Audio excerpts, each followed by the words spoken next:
Snyder. Absolutely insane, Doc, and truly false. And I don't think people have heard what you actually said. No. Welcome back to the Thank Comics God. Aficionados right here on Thinking Critical. We got a lot of interesting stuff. Not a huge news week, but we do have some things to talk about. Had a lot of fun. We got a fun panel with you. We got returning. We got Fatal J. What's going on with the Fatal J show? All I have to say is people just left the chat when they seen Fatal J come in.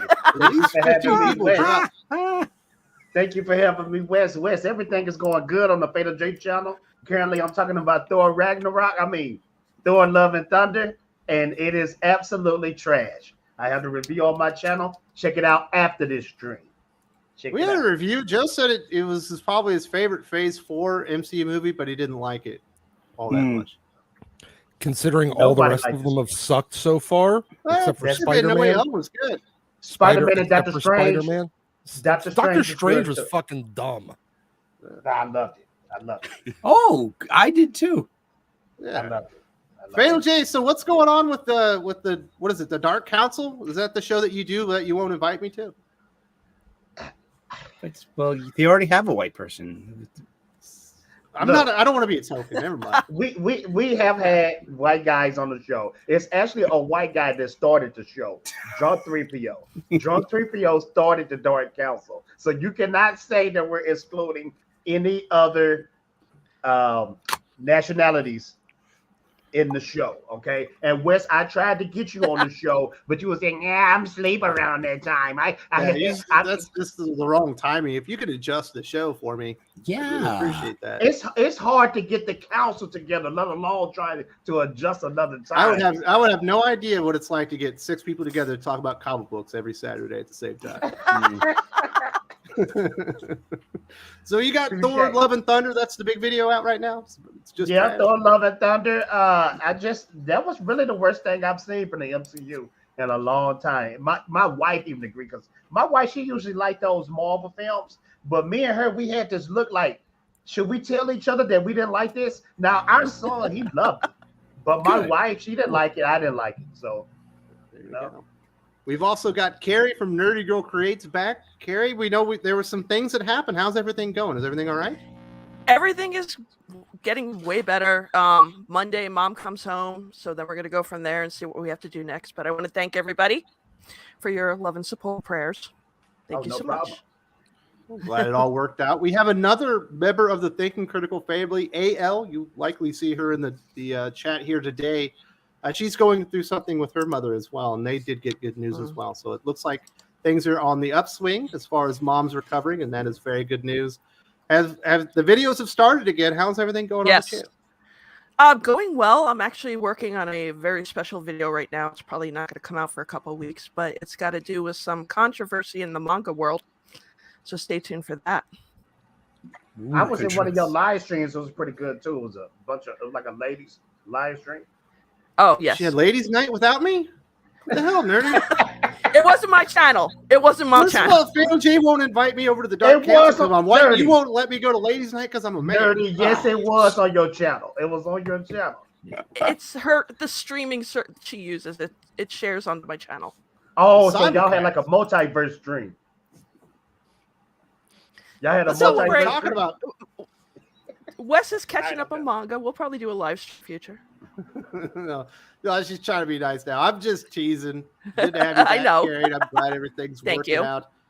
And I don't know. It looked like your internet cut out here just for a second, but it happens. Hopefully, we'll be all good. Who else we got? We got the Sultan of Soup himself. We got Eric Sullivan. How you doing, Eric? Hello, I'm doing well, and how are you today?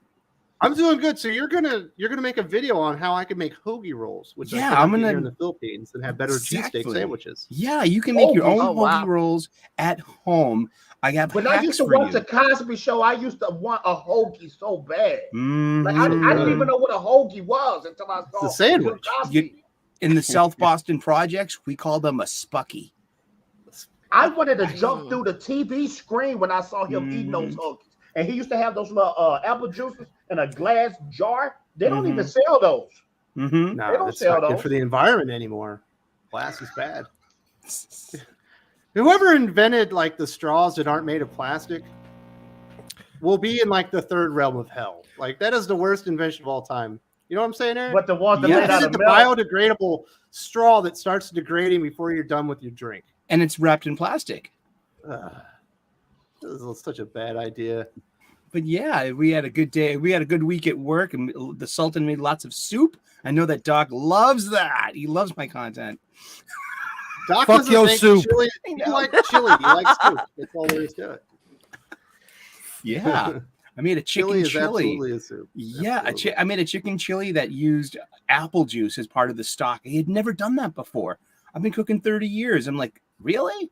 I'm like, and then I tasted it and I was like, this is delicious. You really Oh, can. yeah, the spicy of the chilies with the apple Oh, cider. man. Yeah, it was, and like it was. So was it like a hard cider or a regular cider? No, it was just I would apple use hard juice. cider. We used apple juice and chicken stock, and as the liquid part of the not much of it because it's a chili. It's going to thicken up, but sweet. Yeah. but it just added just a nice dimension to it. I wasn't expecting to like it so much. I really enjoyed it. Very nice. So we got Yes. Jim for Weird Science. What's up, Jim? Hi, Yo, Jim. what up? Hey, just hanging. I could send up, Fatal Jim? J. I could send you some hoagies. I'm from the Philadelphia area, so I'll send those to you. Ooh. Whatever get you them send me, going. I'd be grateful because Well, what- one, you sent me a hoagie, and for two, you sound like Stan Lee. There we go. And also, speaking of food, since we're going all food in here, I did try for the first time one of those Beyond Burgers, those fake meat burgers, and I was having problems all night. I'll tell you, I was in the toilet all night. It was awful. Terrible. I was all excited for it too. I ended up getting this pack of like 10 of them. Cost me way Terrible too much. idea. I'm gonna chuck them. They're terrible. Have you ever seen a vegan after being a vegan for like a year? Yeah, they look They pale. look like they're and- about 10 or 15 years older. Yes, exactly. Oh, they're Like turning into Mark Kevin Cuban Smith. went from a pretty, youthful looking man for his age to looking like older than my grandpa in like Yes. 6 months. Yeah, that is true. I can see why. It's probably because of the time you spend in the can. I was having a lot of problems. I'm telling you. I think I lost my voice. I was yelling so much about those stupid burgers. But then, I'd rather have soup or, all the other things we were talking about. Absolutely. See, I long ago recognized bad ideas on the surface without necessarily needing to try them. Yeah. I ended up those Alestra chips back in the day. I tried those too, and I'm Yeah, still hurting from those. See, I recognize that those were a bad idea in Yes. 1990 when they came out. Same way I recognize that all of the diet soda was a terrible idea when I it think came you're out. also meaning Diet Dr. getting Pepper married tastes as well, right? Is that one of the other ideas? that you Also avoided? recognizing not getting married. Yes, Yes, that was a exactly. terrible idea. As soon as I had an Arch Deluxe for the first time, I knew I did not like fake meat. Yeah. Yes. I always have to Warning. try everything, but hey. Yeah, I know. Yeah. Also, we got Doc here. How you doing, Doc? You salty? I'm not going to eat the soup. I'm not going to eat the bugs. I'm not going to live in the pod. I recognize bad things whenever they're presented to me, and then don't do them. I don't need you to still test reading them. X-Men. Get out of here with that. You know You're what? lying. I recognized a very good idea a long time ago. Now the problem is I just can't recognize that it's now a bad idea. X-Men Red was a big It'd be one warning thing. sign in your face. We do It'd have be a few super chats here, Doc. Let's get to this quick, and then we'll get into these topics that we got. We got Steve. I'm sorry, I'm going to butcher this. Nanko. Thank you so much for supporting the channel. That is an amazingly difficult name. It's almost like a Brett Favre or something. Favre? Neko. Luke Robotron. I'd say Natko. I think the H is silent. Neko. Good morning. Love the show. First time sending a super chat. I wanted to ask the panel, who does everyone think could come in and save the X-Men line? Big fan since early 90s, and it's so bad now. Only me. Man, I would bring in Jeff Johns. Chris Ooh. Claremont. He's not a DC Comics, and he does good team books, Doc. I have to agree. Jeff Jones or Chris Claremont. Chris, I wouldn't bring it. Chris, Yeah, I I love agree. Chris, Yeah, but He's tapped out. that's a whole other conversation. Let's go forward. Yes, Jeff. I've never been okay. I'll be completely honest. I've never been a huge fan of Jeff Johns. I haven't thought he's bad. I don't see him as like a Jason Aaron or a Bendis or anywhere where or a Dan Slott, anyone that's obviously that has significant flaws. and that never thinks beyond the page that they're writing. But Jeff Johns is a very competent writer. I just don't think he's that interesting. I think most of what he writes is just a little boring. It's a little rote. It's a little.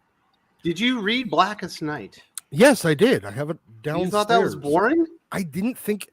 Look, I didn't think it was all that interesting. I didn't think it was all that. That's one of my favorite stories. Yeah, I love it. It's probably the last great event book, right? My point is, I don't think that he is the most imaginative creator. Maybe you out need there somebody by like any that stretch. to start it off again. Yeah. And maybe you do the same way you needed a Stan and then Roy Thomas. Neither of them that were very visionary by any stretch. Like on their writing at least. Yeah, maybe you could use that as like the reset point. Like a foundation. Yes, and then you like find a base of a soup. Yep. It's like your stock and your what is it? The start that mirepoix? with the minute you start referring carrots. to it, the minute you start making the analogies to soup, I'm going to say, well, fuck the X-Men then. Some mushrooms in there? It needs to die and it needs to go away forever. Okay, all right, good. Then the X-Men are dead. But forever. then again, the Yeah. soup is a good starter. No, it's not. Let me ask one question. Anybody looking forward to the X-Men that's coming to Disney Plus? Oh, The hell 90s. no. No, Y'all I'm think worried. they're gonna ruin it?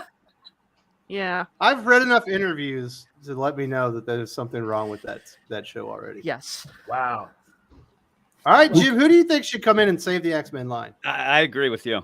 I would go. I was going to actually say I don't know that it can be and just burn it down and just anybody, but Jeff Johns is a good start. I do think, like Doc was saying, and as I said to him, you need a foundation first. You have to get a basis going, and I do think that Jeff Johns does work the team stuff very well. He's also good, even if Doc, you're He hating. likes the old Silver but- Age and Yes, early and Bond. he loves Yeah. to grab older things, but not in the necessarily way to change them like a lot of new writers do now. He likes to use them and kind of pull them in and then get that basis. I think that Jeff Johns would be my choice.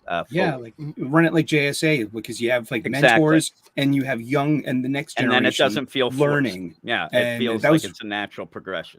I mean, JSA was I think his best work just because it had that generational quality. It had elders, and you had young people, and you had everyone in between. Yeah, and then Worst case hopefully, scenario, Donnie Cates. yeah. Next thing you know, the X-Men are gods, and then somebody's Yeah, there you go. driving Cyclops. Like, oh my goodness. Oh, See, no. my thing is, I don't know if there is a writer currently working in comics Mhm. that is a big writer that could do X-Men well. I think My they're all vote- going to be tempted to do too much with it. They're going Yeah. to deviate too far from the premise of it.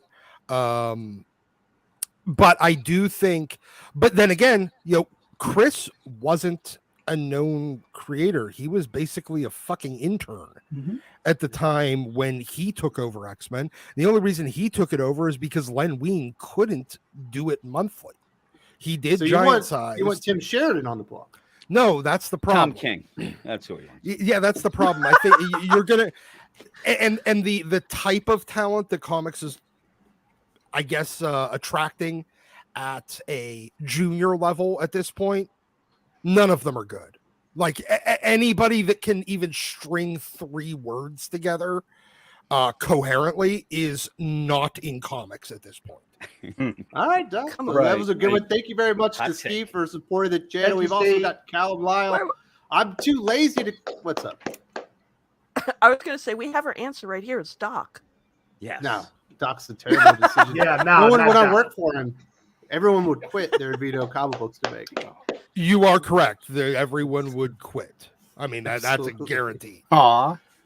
Callum My Lyle vote's- says, I'm too lazy to complain about Thor. Also, an image, She-Hulk's Titania is out, and she looks like Gail Simone if she was a drag queen. Wow. Zero effort. That's an image. That's quite the Damn. image. Yeah. That just like gets everyone. Well, One. yeah. swoop. I could see. Oh God, if Gail Simone was a drag queen, she might almost. You know what? Never mind. That's Oh, gonna here we get your. go. Yeah, there's Never no mind. reason to do that, Doc. The message speaks for itself. There's no reason to even put any croutons on that soup. You know what I mean? It just Correct. You can taste it just the way it's made right there. That's right. My goodness. Leg Craver says, Doc is right. Shogo. Wes and Guest are here too. Fuck yeah. I like Lane to a degree. Gail Simone wrote Birds of Prey, right? Yeah, back in the day. She did a good job. I love that run. Yeah. I love that run from Gail Simone. She had like a few good years, yeah. Like I used to have like the best dialogue in comic books, and then she didn't. Yeah. Now she is what she is. Yeah, huh? And Mr. DC Comics, anybody remember Goofer Cakes? No. What is that? That sounds good. Those are Goofer Look it Cake. up. That seems like an Eric O'Sullivan Salt in the Soup question. Let's look at what are Goofer Yeah, I cakes? gotta look that up. I know what tasty cakes are because they're not from around here. I I miss might Star have my remembered area. that. and I miss oatmeal cream pies from. We have Debbie. Hostess cakes. We got Twinkies. We got ho-hos, which are known as King Dons around here. I Yeah. don't mind Okay, a all moon I pie. see is a freaking beaver and a cake. That's a gopher cake? A gopher cake. Gopher That's a cake. gopher. Maybe you meant gopher. You said I have no Maybe it's not idea. fresh. maybe he's saying goober cake. I don't know. It doesn't bring her anything up. Maybe it's just another name for a snack we all know and love. Yeah. I don't know. Yeah, I guess so. I don't remember the goofer cake. I'm sorry, buddy. Yeah, sorry about Cal that. Wild Dog, what Doc, what the F? That's the question. That's what this show should be. Doc, what the That would be a great title for Doc. Do you have a channel and do you have a show? And would He you has like a one? channel with like 3 videos. I have a channel with like one video posted per year, and it's like the most random bullshit. So Here's the great title for your next show. You know, I think about it like Doc and what the F. This is great. So yeah, absolutely. Good. I like where you go with that one. Let's get right into some of these stories. We have the Knights of X canceled after releasing the second issue. It is going to stop on issue number 5. This isn't the first time we've seen this with Tini Howard. She also had X-Corp, which was solicited as an ongoing series, was also stealth canceled after 5 issues. We also had something happen similar with Aquaman that was canceled after the second issue and only going to go out to 5 issues. Mhm. Jim, obviously you're reviewing a lot of these things. Is this is this the publishers lying to the retailers That's 100%. to get them to order more? Like they Yeah. plan it as a mini series, and if it sells better, they might keep going. Well, Doc has said it before, so it has to be right. But also, Oh. I actually way back, if you remember, Brian Hill on Fallen Angels, that book, a bit of a disaster. But he ended up where while that was going on, I had talked to him, personally, deal a message, and he actually had told me at like issue in between 1 and 2 that it was actually a miniseries. They had never announced that, and he said that Marvel specifically said he can't tell anybody in public about that because if so, they wouldn't get as many orders and people would think of it as a lesser book than the regular things, especially at that point because the line had just been kicked off. So there was a little bit of a verification of that. I think that Aquaman, I just think that the writing was on the wall. That book was not selling. The lead-in books weren't selling. So that might not have been. Yeah. That and the Black Manta book,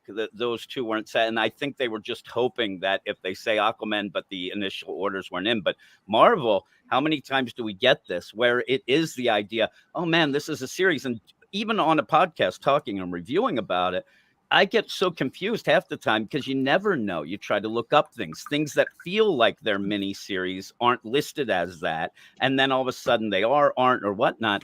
Yeah, I think that Marvel especially, they just lie about it. And then when they end up going and saying like it's been canceled, they want to like lessen that to say, well, it wasn't canceled. It's actually, nobody's fooled by that. It's ridiculous. And yeah, this Knights of X, it's just bad anyway. So whether or not it's canceled or a miniseries, it had to end anyway. So yeah, but I do think that they lie a bit about that. It wasn't Well, canceled. let me ask something It was... real quick.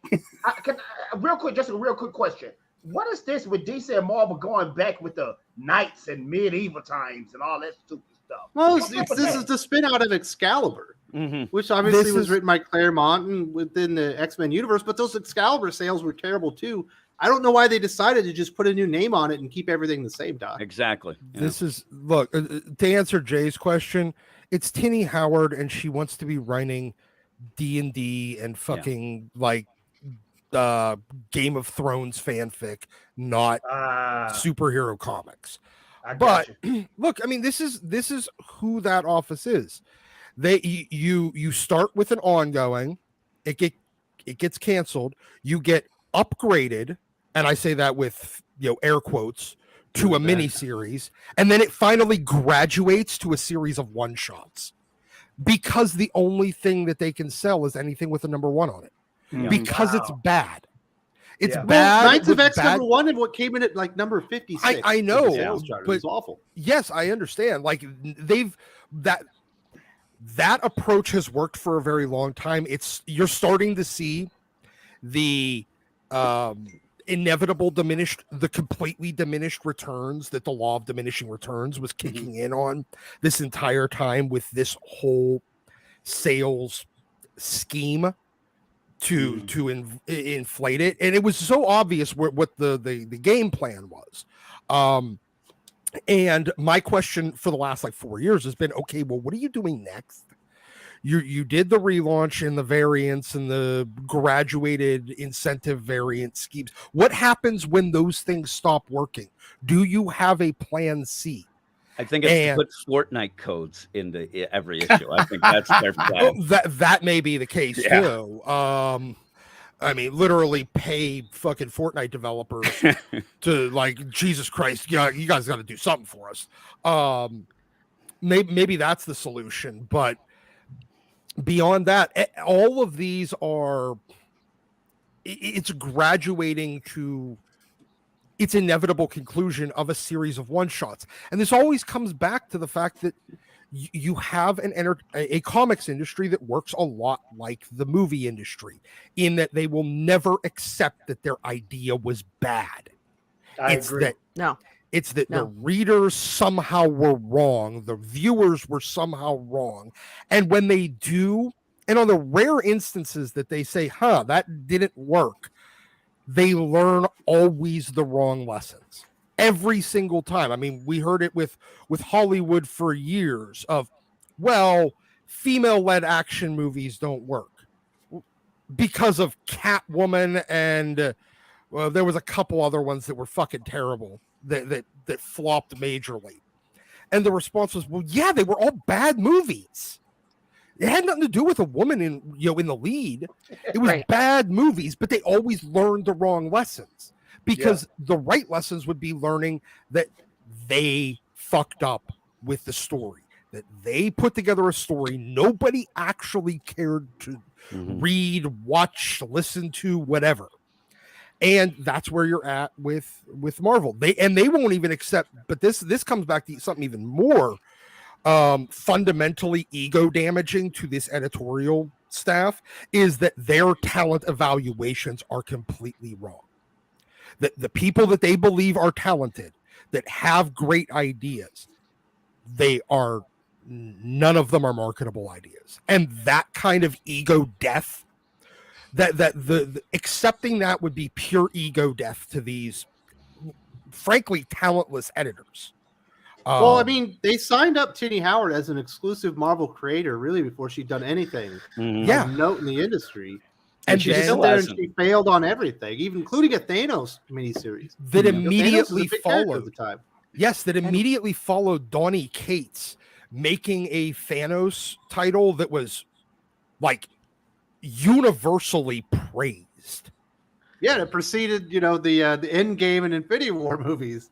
So it was like, hey, this is a big character. She still fumbled it. So it's too bad. I wish something better could come out of this, but it seems like we're getting the same thing over and over, Carrie, where it's like, it doesn't matter if you fail. It doesn't matter if people reject what you're doing or they don't appreciate your direction with the characters. You'll just get every chance in the world.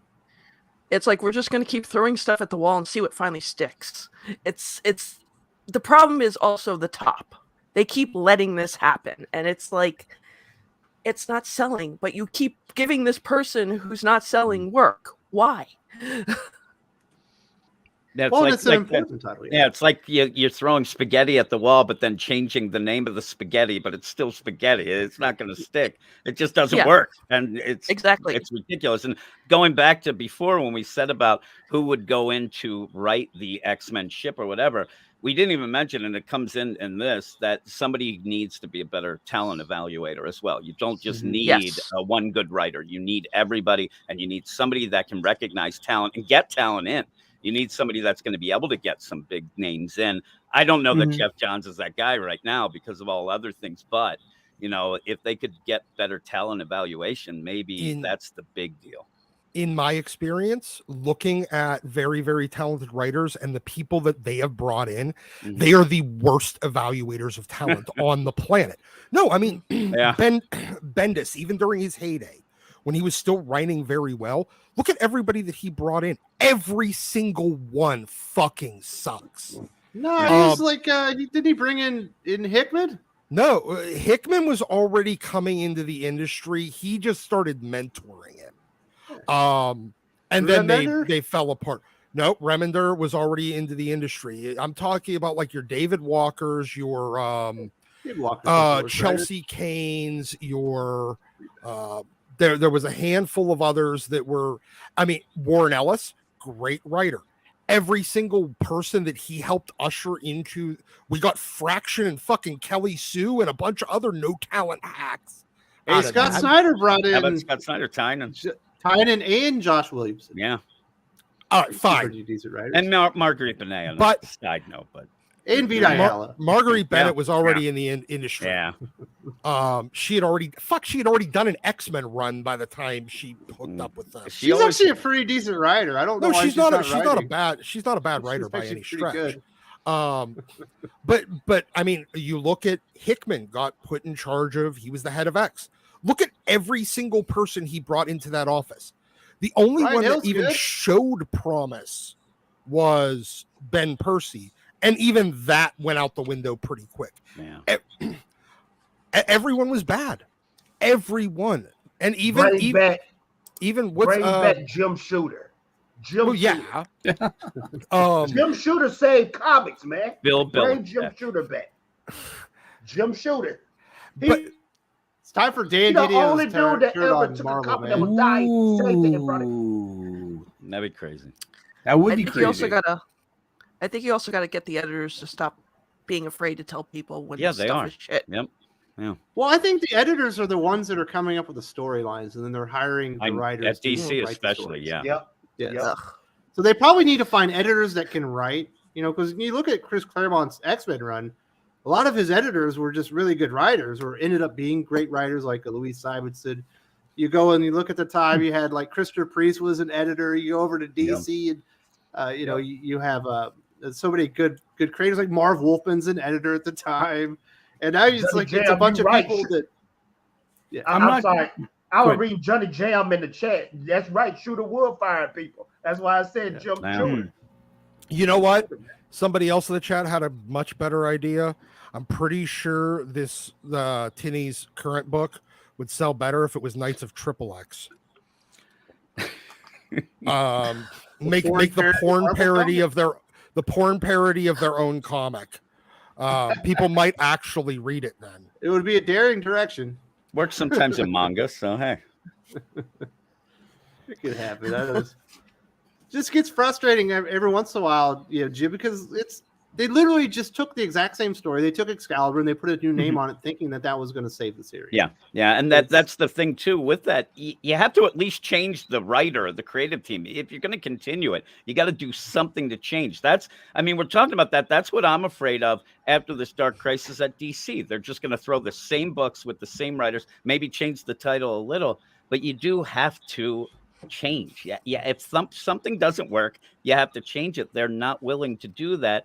And yeah, it's true. The editors are there as yes men and women. They won't say anything. They won't fight. Nobody's afraid of their jobs, so they're just mailing it in half the time, and that's what happens. I mean, and maybe they're not mailing it in. Maybe they're doing their best, but if that's the case, they should be canned and sent packing.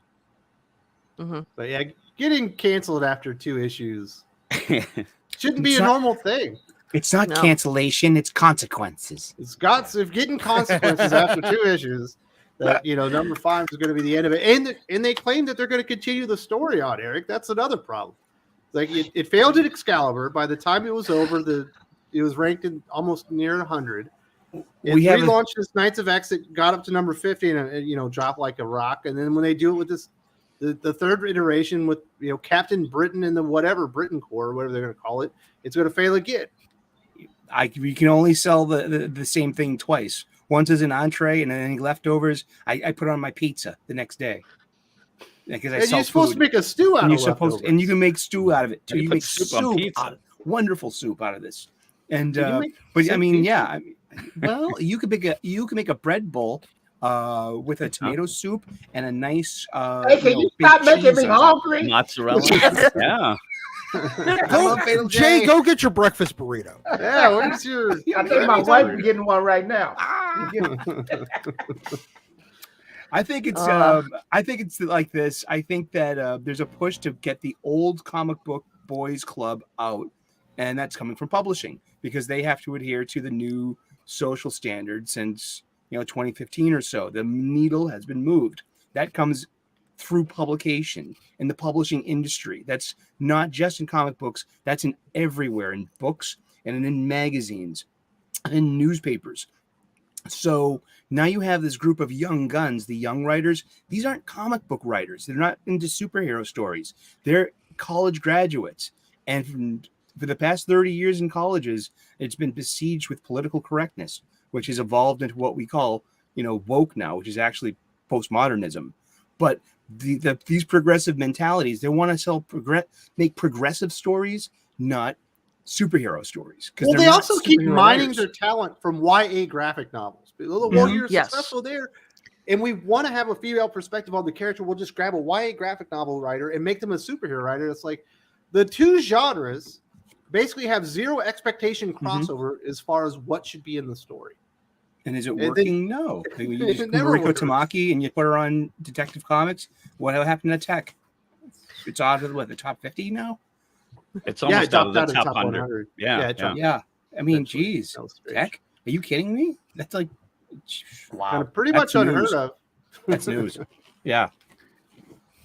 So I don't know, Jim. What could they? Is there anything that they can do, or are they just stuck in this place? Because she's doing the same thing over at DC Comics. They gave her the Catwoman series, which was going pretty well with Ram V. He had an interesting thing. I don't think the sales are great, but at least he was telling a good story. And then next thing you know, you bring her on, and the story just dies immediately.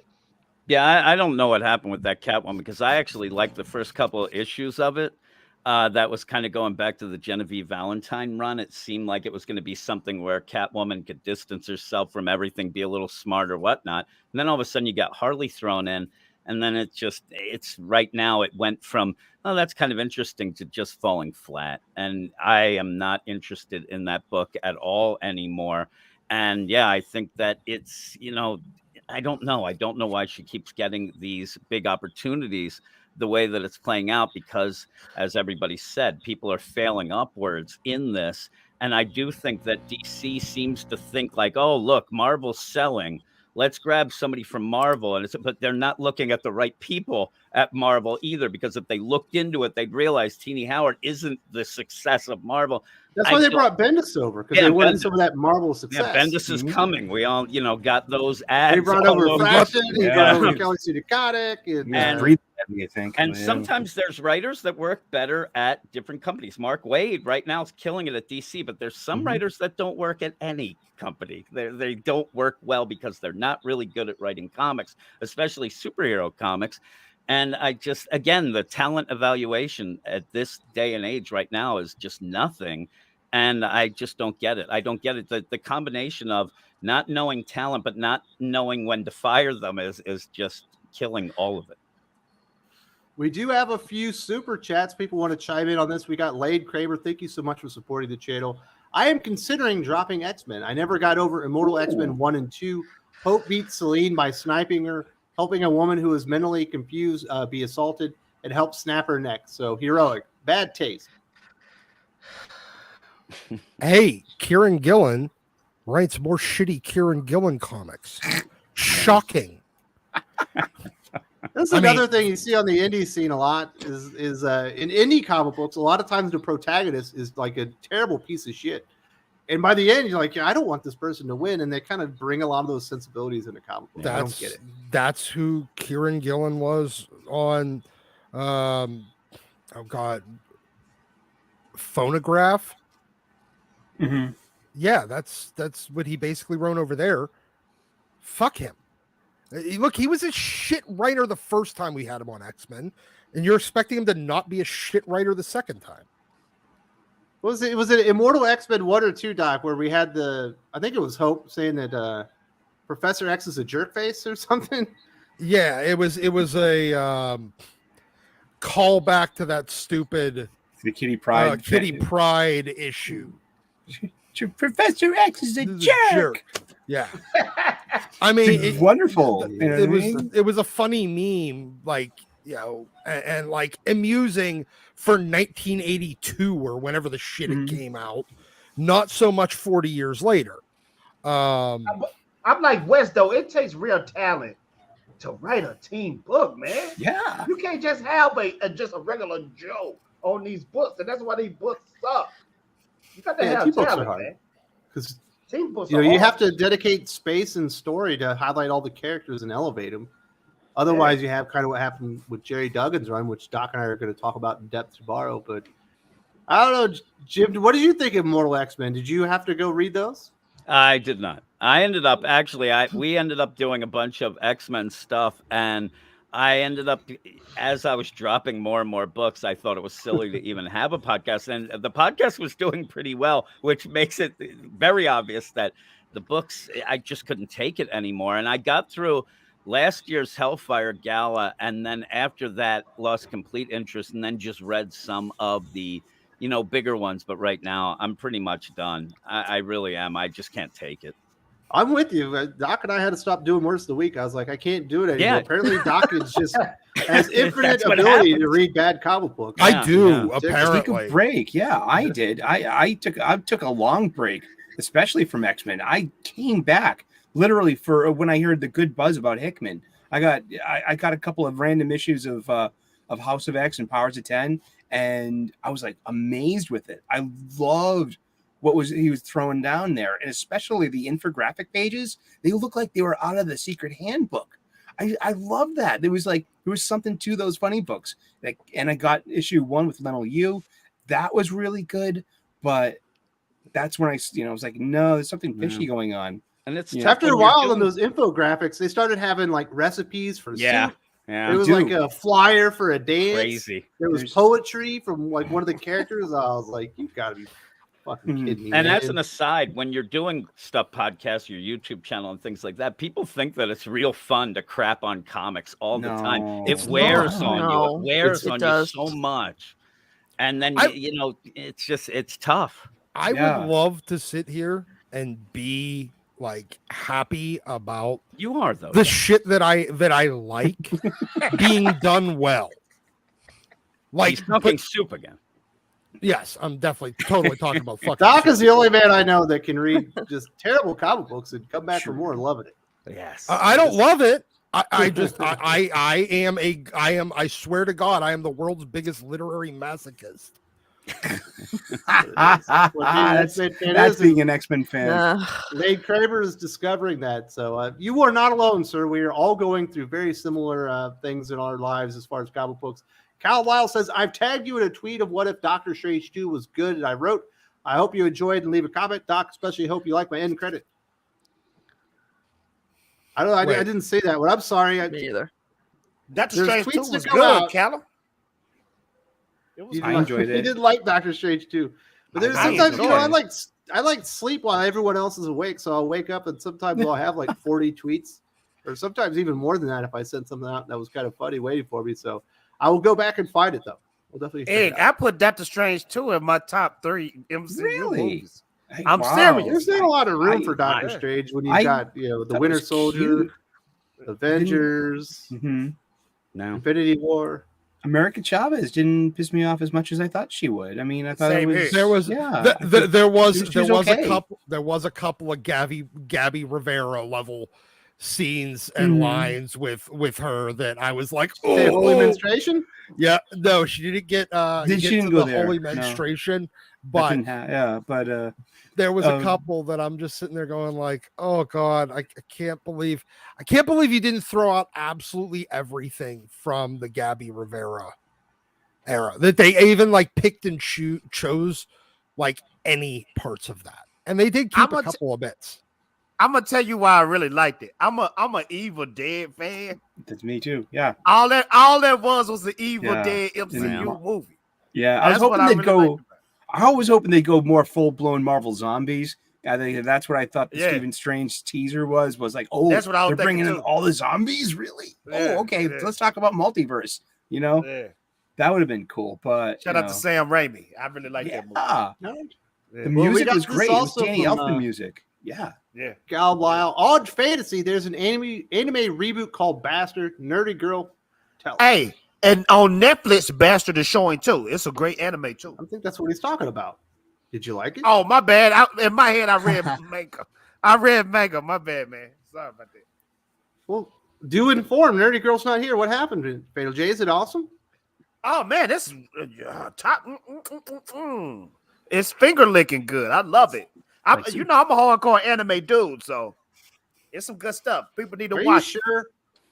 Hey, but I'm gonna tell you what people need to watch before they watch Bastard. You need to watch that fourth, fifth season of Young Justice. I think it's the 4th season. That's the most amazing animation I've seen in years. Shout out to Sparrow in the chat. Absolutely. What did you think, Carrie? Do you like Bastard on Netflix? I do. I liked it. I was kind of surprised that Netflix went ahead and had something like that on there. I'm surprised too. I was like, and they stuck to the manga too. They put everything in there that I was like, Netflix went ahead with this, huh? Nerdy Girl, they probably going all out because Netflix is losing money. Well, the anime is keeping people around as long as they're doing it somewhat faithfully. We saw what happened with Cowboy Bebop. That was kind of might have blown up their faces a little bit. Look, I am dreading the whole One Piece live action. Oh, they doing a live action of One Piece? Yes. Another thing nobody asked for. Man, you should have made a video about that, Fatal J. You're an anime head from the back in the day. I'm gonna start making anime videos, man, because there's some good animes about to come out too. Very nice. I can't wait. You want one with good action sequences? Jujutsu Kaisen. Absolutely. Somebody was trying to tell me that there are no good new manga, that everything that sells with manga is old. I was like, I don't know, man. Jujutsu Kaisen's pretty new. Kaiju number 8. Like, there's a lot of the newer stuff that's selling too. There's some good new stuff coming out. Fucking weeb shit. Spy Family. Spy Family's good. Yeah.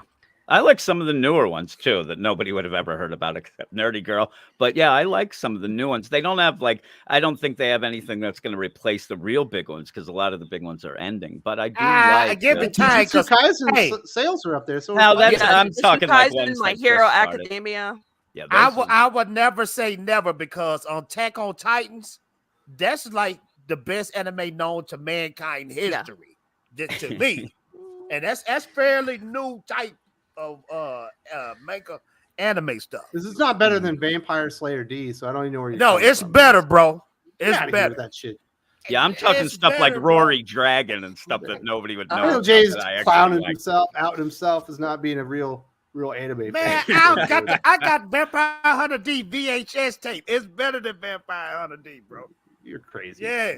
Wolfsteed 3D. Does the constant number one scheme actually work? Like, who at this point still believes these books increase in value on the collector market down the line? Feels like investing in the 67th cryptoscape. They absolutely do work. Yeah, they do. If you put out a new number one issue, you will get a bump in sales. Excalibur was like number 92 in sales. They put out Knights of X number 1. It jumped up to number 50. I believe Sword was number 102 in sales. When they did a number one issue, it jumped up to number 6. Obviously, that was a bigger jump because there was more interest in X-Men Red. So the number one scheme absolutely works. There are people out there that buy every number one comic book from Marvel and DC. They never open them. They buy a couple of copies of them, and they put them into their collection because they think they might be valuable later on. See, I always wondered that. I always wondered when people get so hyped up about a number one, is it for the value or is it because as starting a new run. I never did know, or is it both?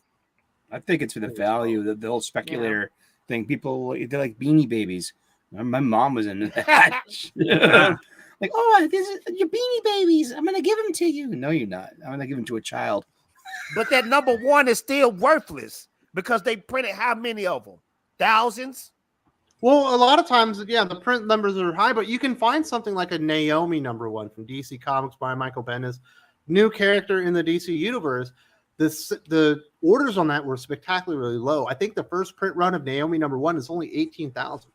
So a comic book like that is actually worth speculating on because it's a new character in the DC universe that's going to be as powerful as Superman. And the print low was like shockingly low, especially for a Bendis character. But a lot of times the print runs more like 80,000 or maybe even 120,000. Gotcha. Doesn't also variant covers come into play? Absolutely, variant covers because you're going to get a bunch of variants on a number one issue. That's why I'm gonna hang on to my last Ronin number one because people was acting like that was crack in the comic book shops when that came out. I've got the Batman Damn number one with the Batwing that we'll never see I have again. it too. Yeah. Let's see what happens to that. Well, real quick though, it's always a short-term gain. Whatever the new normal is after that number one sales boost, it always settles in lower than whatever the old normal was for the run previous to that. So it's literally the law of diminishing returns in action. Unless the story is good, because Scott Snyder's Batman run started, I believe, over at number one, and it grew over time. Ended up being very occasionally will you get one that will grow. However, you would have had the same growth if you would have continued the numbering. Yes, if you would have continued the numbering. This is a scheme that only works when you're putting out a lower quality product. Back in the day, they would do everything they could not to release a number one. Like when they were going to create the standalone Thor series, they didn't call it Thor number one. They called it like Thor 113 because there had been 113 issues of the other anthology. What is it? Tales of Journey into Mystery. Journey into Mystery that had been out there. And they was like, we're not doing a number one issue. We want people to know that this is an important character. Same with Hulk. And it Iron started Man. as, Iron Man did get a number one. Oh, okay. But Hulk was 103. I think Captain America, whenever it switched back to Captain America Comics, started like 130 or something. Yeah, it was something even higher. And that's the reason why they never changed the name of Action Comics, because they wanted to keep that existing audience. Look, every time you reboot something, you're essentially giving somebody the opportunity to decide to keep or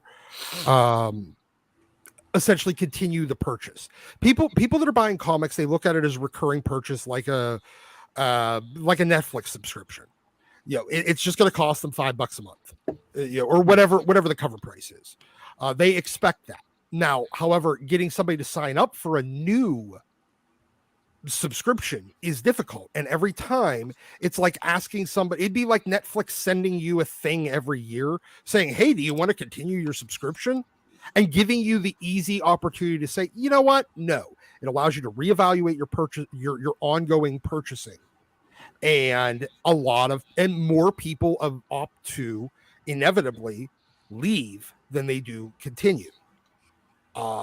It's happened almost every time, unless you continue. But for the most part, whatever your new normal is after that number one, number two, number three, the initial relaunch sales bump, once that fades and it settles into steady, you hit your plateau. It's almost always inevitably lower than the previous plateau on the last book.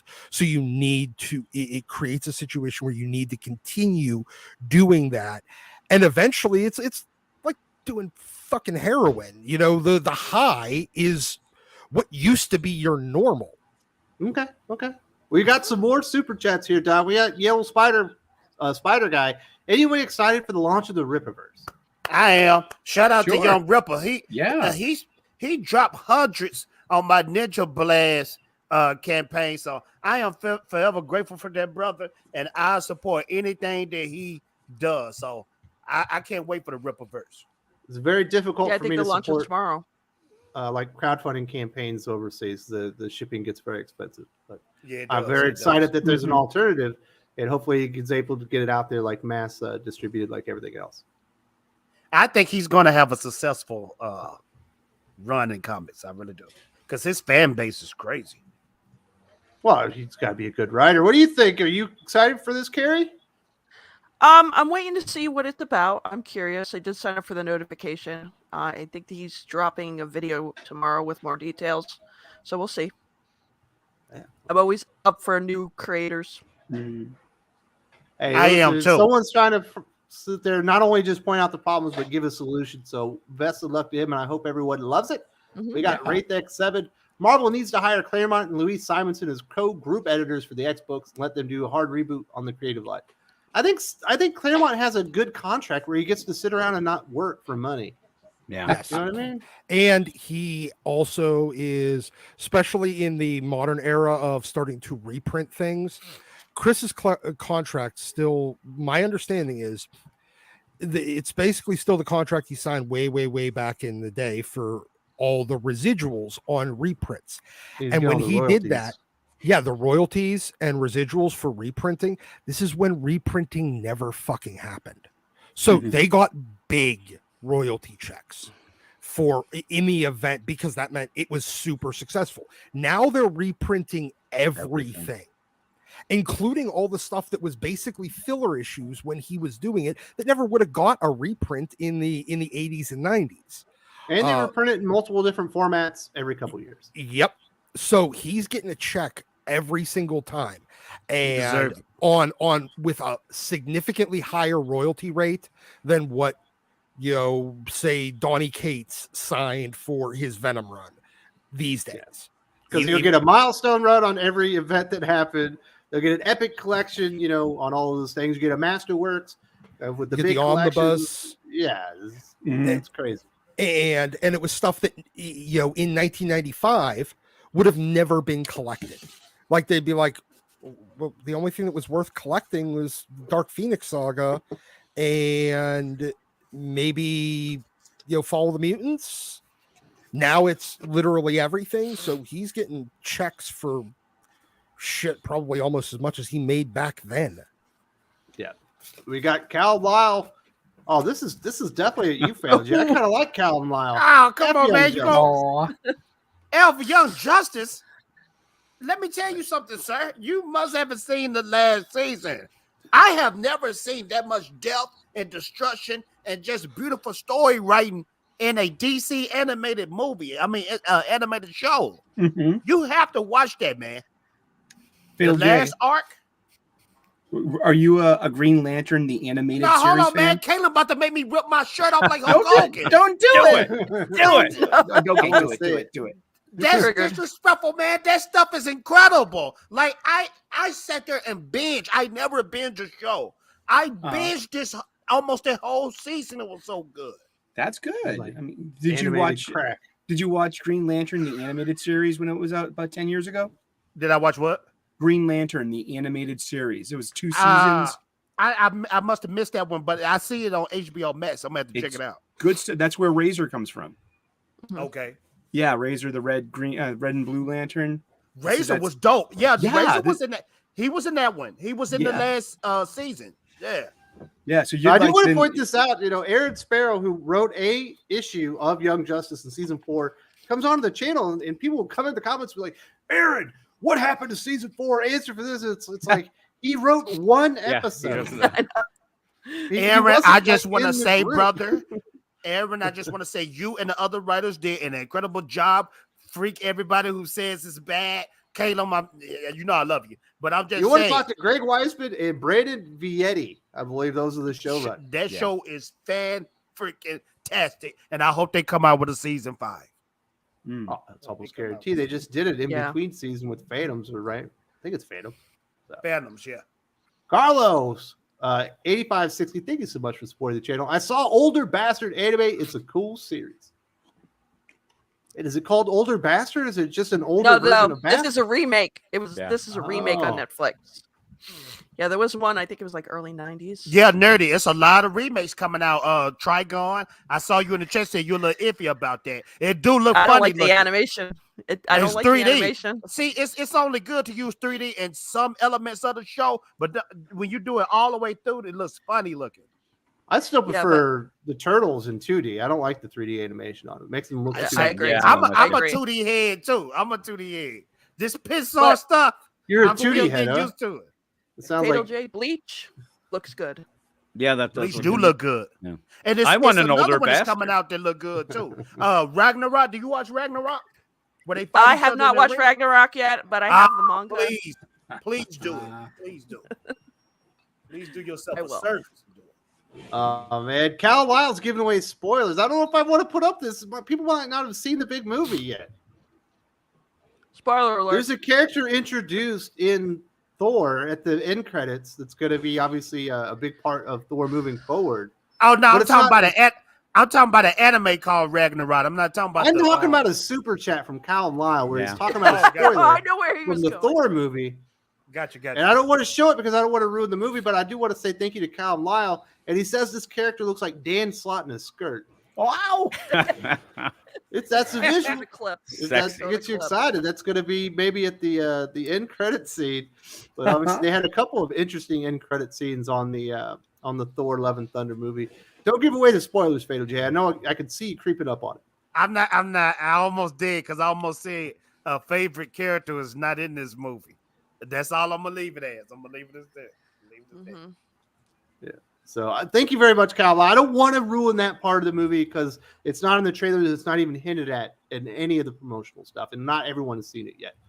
Ronnie Boy Comics says, just joined in. I hope everyone's enjoying the show. Well, thank you very much. Nice to see some people from here in the PI, some fellow Filipinos in here enjoying the show.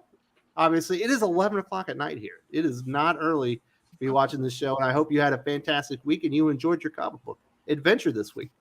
Doc says, like the smash button. Do we have any likes on the video so far? Let me look. Yeah, I look at it. I see Only 83. I'm only seeing 83, you lazy bastards. Well, 83 is not bad. We're not even. Well, we just finished up with the Nah, first hour, we I need guess. to get some likes up. We Get got those We're freaking over likes up. 100, man. we got Get 'em over up. 200, we got 250 plus in the chat. Fucking like the smash button, bitches. You know what? And I wouldn't the mind sad it if thing you about guys it, I didn't even enjoy the smash the like button. conversation. If you enjoyed the didn't smash conversation, give us a little like a Rooski and let everyone know we're having fun here. We're about to talk about some Batman. That'll be a lot of good times. We got Kyle Lyle. I like Greg Weisman, but the cartoon is woke. Naomi is in it. We're Mhm. token lesbian couple. I hate Aqualad and Martian Girl. And I'm sick of that art style. Suck on those apples, Fatal J. Look, when you get rid of the agendas and propaganda, Aqualad is a good character. Martian Girl is a great character.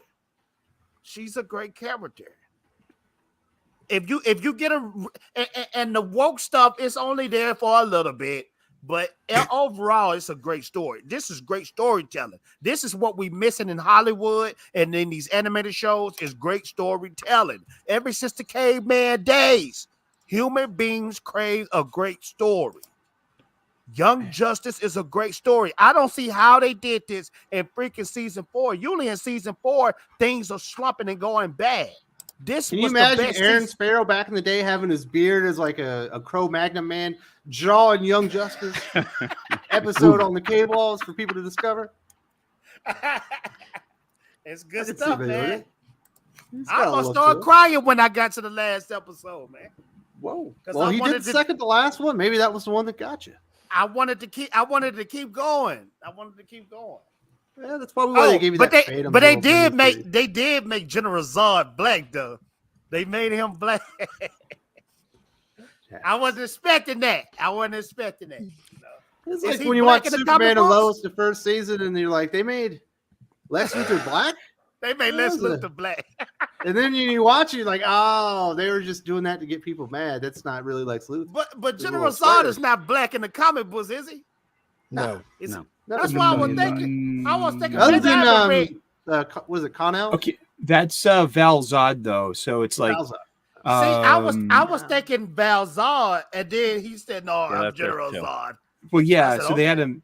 connect him somehow. I mean, because General Zod wasn't originally a person of color, but Val Zod always was. And so, like, how do we dovetail this into the new show? I mean, I can see that, sure. You know what I mean? I'm the type of guy. If you ever notice, I'm a black guy. I'm never down with like a big villain or a big superhero. You changing their races. Now, if they're a low tier character, I'm cool with that. Like Nick Fury and Samuel Jackson, that was cool because Nick Fury ain't really. Don't even say top-tier stuff like that But he because you're exists. gonna get people screaming. Oh, okay. All right. Let me respect the show and stop talking about that type of stuff. You're about to. This thing's gonna go off the rails. Because Wes, you know how I can get, and then you'll have to stop. Exactly. Me. We got other stuff to talk about. Let's. I think Fatal J made his point. We got a I new made my point. Batman writer, Chip Zdarsky, made his debut on Batman 125. Carrie, I think, did you come in and read this one? This is your first Batman comic in a while, right? What'd you think? Yes, and it was actually pretty good for my first Batman comic book in a while. I do like the direction it's going in. It is kind of weird, though. I agree with you about the whole Penguin thing, but I just want to know how the hell Tim Drake can talk after that happened. Do you remember the scene? I got. Oh yeah, after he gets shot in the neck. Yeah.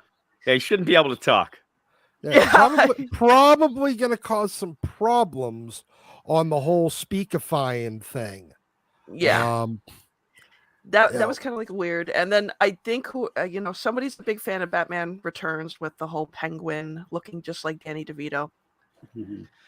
Yeah, they keep doing that, and it kind of jumps back and forth. But the Danny DeVito look is a little over the top in the deal. But even Penguin himself doing this is a little over the top. But I liked it as well. Yeah, it's Clayface. Clayface split himself and then let real Penguin hide. Oh, you think the split? Yeah, and faked the Penguin's death for him. That'd be cool. I mean, Clayface, it's weird because he's been kind of going on like a hero deal for a little bit, but that wasn't going to stick for too long anyway. So I didn't mind that. I'm just googling this. This cover looks cool as freak. Can you guys let me know what's going on? The art's great. Batman, the art is good. I might check it out, because I'm a sucker for good art and Batman comic books. Hey, the premise in this comic, because I saw a couple of people complaining about it. Kill rich people because they inherited their money. At least they're not trying to tell you that the Penguin was right. Yeah. I mean, honestly, it's 2022 comics run by a bunch of communists. So I'm legitimately surprised they're not trying to make the Penguin a sympathetic villain at this point. And although at the same time, I do have to ask, how the fuck is anyone in Gotham actually fallen for this shit? Yeah, that was my other thing. Like, we know he was born into money. Yeah. Him acting like he wasn't. It was like... It's funny. I think it's playing off. The one thing I think it's playing off the idea that if everybody's in the target, but Bruce Wayne wouldn't be because he just lost most of his money. And I think that Chip Zdarsky might be trying to be a little too clever with it. But I do I liked it. I see a lot of people, like Doc said, a lot of people crapping on it in the chat. But yeah, I think it's better than a lot of what we've gotten in the past couple of years. And whether or not that's a low bar for some people, but I actually am very interested in going forward with this. The one thing that kind of threw me off is that Chip Zdarsky was big on going out and saying, oh, this is going to be Batman's doomsday. And I hate when they do that sort of thing. But by the end, I was actually very interested in where it's going, and it tied in a lot of the past, loose end continuity things that I think it's going to end up being able to tighten those up to go forward with what would be a good, solid status quo, because it's all over the place. I mean, you end up having Tom King's nonsense. Then you end up James Tynion adding 1 million characters, having Al, all that. And I think that it might end up tightening it up, even if it's not the greatest ever, but yeah, that's my thing that I liked about it. I liked also that Tim called Bruce out where Yeah. he was worried about Bruce because, you know, he hasn't been Bruce Wayne. He's been Batman for how long now? I also like that they kind of separated him from Catwoman. I think it's time Yep. for him to kind of like just focus on being Batman. Yeah. And again, like Doc said, that people are saying and they keep saying in the chat about the rich people bad, no, it really wasn't that, because Penguin is one of them and he's kind of a jerk and he's not sympathetic. And so it is a little bit different than, say, some of the things that Mariko Tamaki was doing at Detective Comics, which ended up being, you know, rich people bad. Look at that. And it's just, I think that it's a little bit smarter than some people giving credit for, but I don't think it might be as smart as Chip Zdarsky thinks. Again, I'm kind of caught in the middle with it, but I really did like it. I like the art a lot. I thought that was played out well. The thing I can get behind is possibly Chip Zdarsky understanding that, you know, Gotham at this point is probably filled with the same ignorant communists that make up a lot of your cities these days. It's a bunch of 20-something, you know, idiot socialist kids that just automatically assume, you know, rich people bad. So Penguin is just using them as patsies to get himself over and be a folk hero to the poor and downtrodden. I guess. I mean, but yeah, all he's basically saying is anybody that falls for the rich people are evil. You're idiots, and you're serving an evil master that is just using you. You're a useful idiot. I agree. Yeah, I didn't have any problems with like him talking about rich people. I just thought it was a weird take on Penguin, right?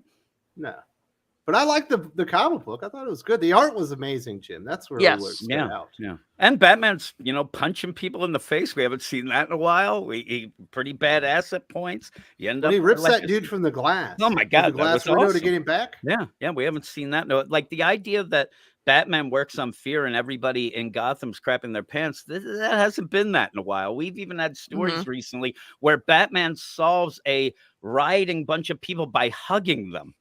You know, that's crazy. Or even in stuff like, you know, the Batman Fortress deal of, hey, there's these people rioting. I'm going to go home because, you know, insurance. Like that's the sort of thing that is driving me nuts. So I like, you know, I think that Chip Zdarsky was able to tie in a bunch of things and still give a pretty badass Batman that is down. We really haven't had a lot of, you know, the ramifications or him with Alfred. He's been putting it aside, and I like that Chip Zdarsky's doing all of that stuff, grabbing it in and trying to get, like I said, a new status quo of, you know, this is Batman. Here we go. And like Wes said earlier, I think it's a real smart move at this point to have Ram V then doing detective. That's going to be more of an aside deal of a hard type thing. And you're not going to get confused. You're not going to be able to just say, well, why is this happening in this book and not in that? Because you always have that, but it seems like it'll separate that fully, which I think is a good move as well.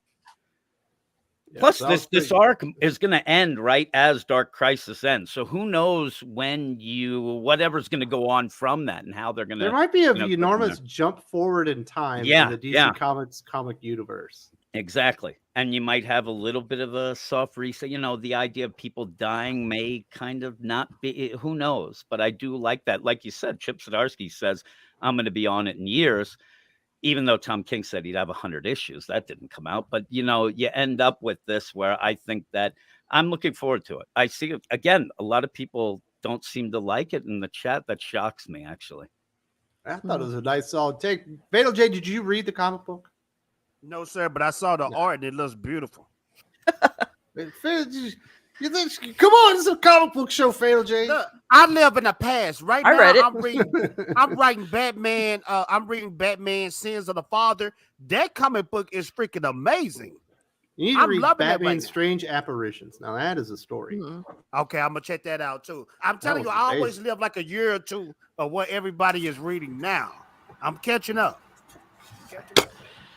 He's catching up. I'm catching up too. I was just telling one of my flatmates, this show helps me keep skin in the game, and I'm blessed and grateful, and I appreciate you all. Flatmates, that's a British thing. Yeah, flatmates. We're in New England. I haven't heard that since I lived in England for what was it, 4 Maybe years. flat, mate. It keeps things cheap Hello, around love. here. A bit off to the bog. Were you Oi. able to read the Batman story there, Eric? I know I did I read invite the you very late capsules. because someone did drop out at the last minute. And I appreciate that. Yeah, I mean that's just cool. I did not read the new issue. I think I might. I'm a huge old Batman fan, and I'll give it a shot because y'all seem to be giving it the good words. And Is Zdarsky the man? Sorry about that. Is Zdarsky the man that wrote Batman Night? The night, yes. Yeah. I didn't like that comic book because Batman wasn't in it. Batman the It Night? was just It's it was Bruce. just Bruce Wayne. He's Well, learning yeah, to be it's him, the deal. it's him learning to be the Knight. If I pick up a Batman comic, I want to see the suit. I think was you'll like no this suit in better, it. Jay, if you Yeah. pick He's in this a Yeah. up. suit. There's Okay. actually a He's really in a good suit. scene where he rips off, like he apparently puts his cowl on, but leaves on his like half his tuxedo. Yes. That was pretty funny. Okay. I'm just waiting for Chip to, throw Bruce in prison and make Catwoman Batman. Oh, like, this is not going to replay the Daredevil series. Hey, don't underestimate modern writers. They will often copy their own. They will fucking steal from themselves. Yeah, I could see that. This What do you Portland think of crew this won't new be villain, trained. Jim? Obviously, he comes out kind of out of nowhere. Although I guess there's the slightest bit of a hint at the very beginning where you see Yeah. these beeps going on. Looks like Ultron to me. Yeah, it does look like Ultron. I like the only thing that I actually am intrigued about is that you end up having that contingency programs that you always have. You also have Bruce Wayne and Batman always doing something stupid with AI and, right. So I actually like the idea, though, having a contingency program against his own self. I think that that's a pretty cool deal. I just don't know how it ends up. Like a TMZ article goes up and flashes on the screen. Oh no, Batman's bad. And then you end up activating it. It has to be a little more than just because Batman has been doing some, pretty bad. Even again, in Mariko Tamaki's Detective Comics run, you ended up having him at one point looked at almost being a murderer. He was wanted for things and whatnot. So, but I do like it. I think that it's intriguing enough. I was more interested in the other stuff and the tying in of things, but this is this big story. And I said, I hate when writers will come out and say, oh, this is my Doomsday, Batman's Doomsday, or even when you had the rumors of like Donny Cates, oh, this is Thor's King in Black and things that annoys me. But I'm interested because, again, that's a Batman thing. He has contingency programs. He always messes up things. But is that robot at the end failsafe? Is it there to take down Batman or is it there to replace Batman? And that's actually what I'm intrigued about, to see if it's a failsafe of if there's no Batman or a failsafe of Batman going bad. And I think that might be an intriguing little deal and may shock people. Maybe it's just going to be like, a robotic Azrael going around and, being crazy, and then Batman will have to take it down himself. I don't know. The only thing that got me was the idea that Tim Drake gets shot. That's supposed to be the big thing to set up. Oh my God, Batman had to have killed the Penguin because he was mad because he got. But then they play the game of, I took off his costume, but nobody will know that that's Tim. Robin just got shot. Everybody saw that. And then suddenly a little, not a little kid anymore, but a guy comes in with the same exact Throat injury, gunshot wound. And To just the they're neck. like, oh, this can't be connected. It's very odd play, but you have to do something to make it work. You kind of have to, suspend that butt. At the very least, he can't do anything with his mouth and throat for a few weeks. Yes. So my whatever, God. Doc. All right, Carrie, you're the manga expert. Somebody's going to be really upset. A lot of people call Jorge Jimenez's style American manga. He's certainly influenced by manga with his style with the art, specifically when he does younger characters. What did you think about the art style? Do you think it's enough manga to kind of creep into the American scene? I like the art a lot. I wouldn't compare it really to manga. I think he's got his own kind of like thing. It's really beautiful how he does his artwork. I do like it a lot. But I don't know if I'd call it manga. American manga. He's taken some of the art styles from manga, kind of like a Sean Gordon Murphy does, and then incorporating them into American comic book storytelling, obviously with the swallowed panels and stuff like that. But specifically when he was illustrating Super Sons, you can see it very well, what he's doing to Sean Kent. because of the way. Yeah, his when face I and everything is. I read the first issue of that, and yeah, I can see it more than that. Super Sons, that's where it's at. Mm-hmm. We do have a few super chats. Let's hear what people have to say. Super Sons. HH German from Sigma Comics. Shout out from Chicago Fan Expo. Ooh. I believe that's where Drew and the guys from Comics Elite are. So if you're in the area, definitely go out and meet HH from Sigma Comics, and then go find the guys from Comics Elite and Merc Publishing. Keep it to Thinking Critical and support these great comic book experts. Finally met Drew. Great guy. Will be on with Perch very soon. So yes, Drew is there because apparently they met up. Maybe they had a beer and whatnot. Nice. So if you're in the Chicago area, hopefully they run into Germain weather out there. So definitely support those guys and have a good time. HH, are you getting pizza and where? I want to know. I wasn't sold on Chicago style pizza until I actually got there, and I was like, sauce on top works. Yeah. Who would have thought? That thick crust. Mmm. Is Yum. it better than New York style pizza? Yeah, I They're want a just New York style different. pizza. They're just different, you know. It's like You got to make a decision. You can't sit on the fence here, Eric. You're. I I want one of them fat giant slices from New York. I like the thin. I love New York slices. Yeah. And I just think that Chicago deep dish pizza is its own. It's like an entire meal, though. Like you don't eat a slice. Oh yeah, like I go to Pequod's, and when I'm in Chicago, and that's just a one. And it's inside. Do you need to eat it with a fork and knife, Eric? No, I would let it cool a bit, and I use my hands. Okay. I would eat it with a fork and knife, but I'm civilized. But I also like a Chicago style dog. So there's lots of good stuff to do in Chicago. We got Wraith X7. The best X book out right now is Burns' X-Men Elsewhere fanfic that he's been putting out on his website. Oh, okay. I'm about to check that out. Yes. So I believe CB Cebulski approached Bird and wanted to bring that over to Marvel and publish it, like as a Marvel series, and he told him no. He'd rather just keep doing it on his site. My feeling on that is whenever John decides he's done, then he will consider it. Because he doesn't want them editorially interfering. Yes. Oversight. Yes, he wants no oversight. He'll basically come to him and be like, all right, it's done. I'm done with this. Do you want to reprint this exactly and just add color, or you gonna fuck with it? Well, they can't direct Tini or Vita Ayala. What do you think they're gonna direct John Byrne? Well, no. I mean, they will direct John Byrne. They won't direct Tini or Vita because John Burns doesn't have the well, let's just be perfectly blunt, the victim points to play. Intersectional. Yes. John Byrne he's not one that plays nice with bad editors. He doesn't. He will literally tell them to go fuck himself and walk out of the room. And it'll never get done. And he doesn't want to even. I mean, look, when Chris quit X-Men after issue 3 with the adjectiveless book, John came in because he was writing Uncanny. They brought John back to write Uncanny starting at 281. John was writing Uncanny, and then Chris quit adjectiveless. John came in and scripted basically the next 8 or 9 issues and then he fucking quit there too because they wanted him to continue basically writing everything.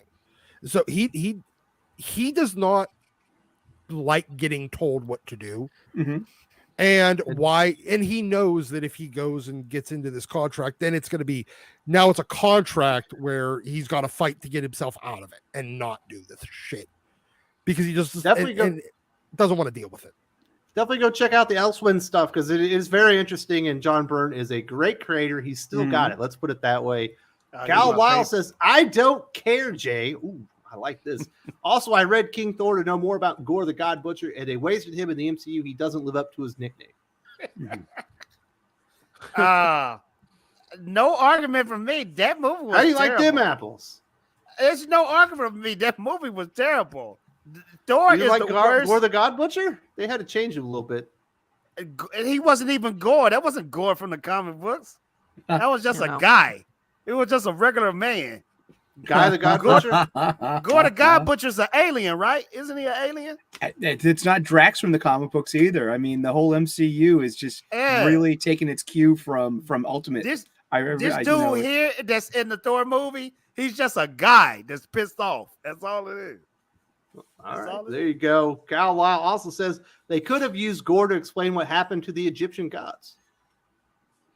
They missed an opportunity, man. I thought this could have been a violent, great Thor movie, and they made it a comedy. So, no arguments from me. Yeah, it's the thing when you get Taika Waititi, it's not going to really be a Thor movie. It's going to be a Taika Waititi movie with Thor in it. So it's going to have its sensibilities. And I think Taika Waititi's funny. I've seen a few of his movies. Hunt for the Wilder People was actually quite hilarious. If you haven't seen that one, you will get a lot of chuckles out of it. I didn't really enjoy the humor in Ragnarok, so I don't imagine I'll like Love and Thunder like that either. Just, Ragnarok was the best Thor movie, and that ain't saying much. Thor, the first one, is absolutely fantastic. Yeah, you're right. You're right. It's way underrated. That's probably the most underrated MCU movie out there, I think. What about Thor Dark World, though? The second one? No, that's trash. It might be the worst one. I think Iron Man 2 is probably worse, but it's really close. Iron Man 3 is not good either. I don't like Iron Man 3. Yeah. I don't know what's the fuss about Iron Man 3. That wasn't a good movie. Okay, let's just all go with the MCU was a mistake and move on. They got some good ones. They got some. I liked Infinity War. I like Endgame. I thought they played it off well. A couple missteps. I know this is not MCU, but I love Logan. That's like one of the best hero movies. It's a really good Western.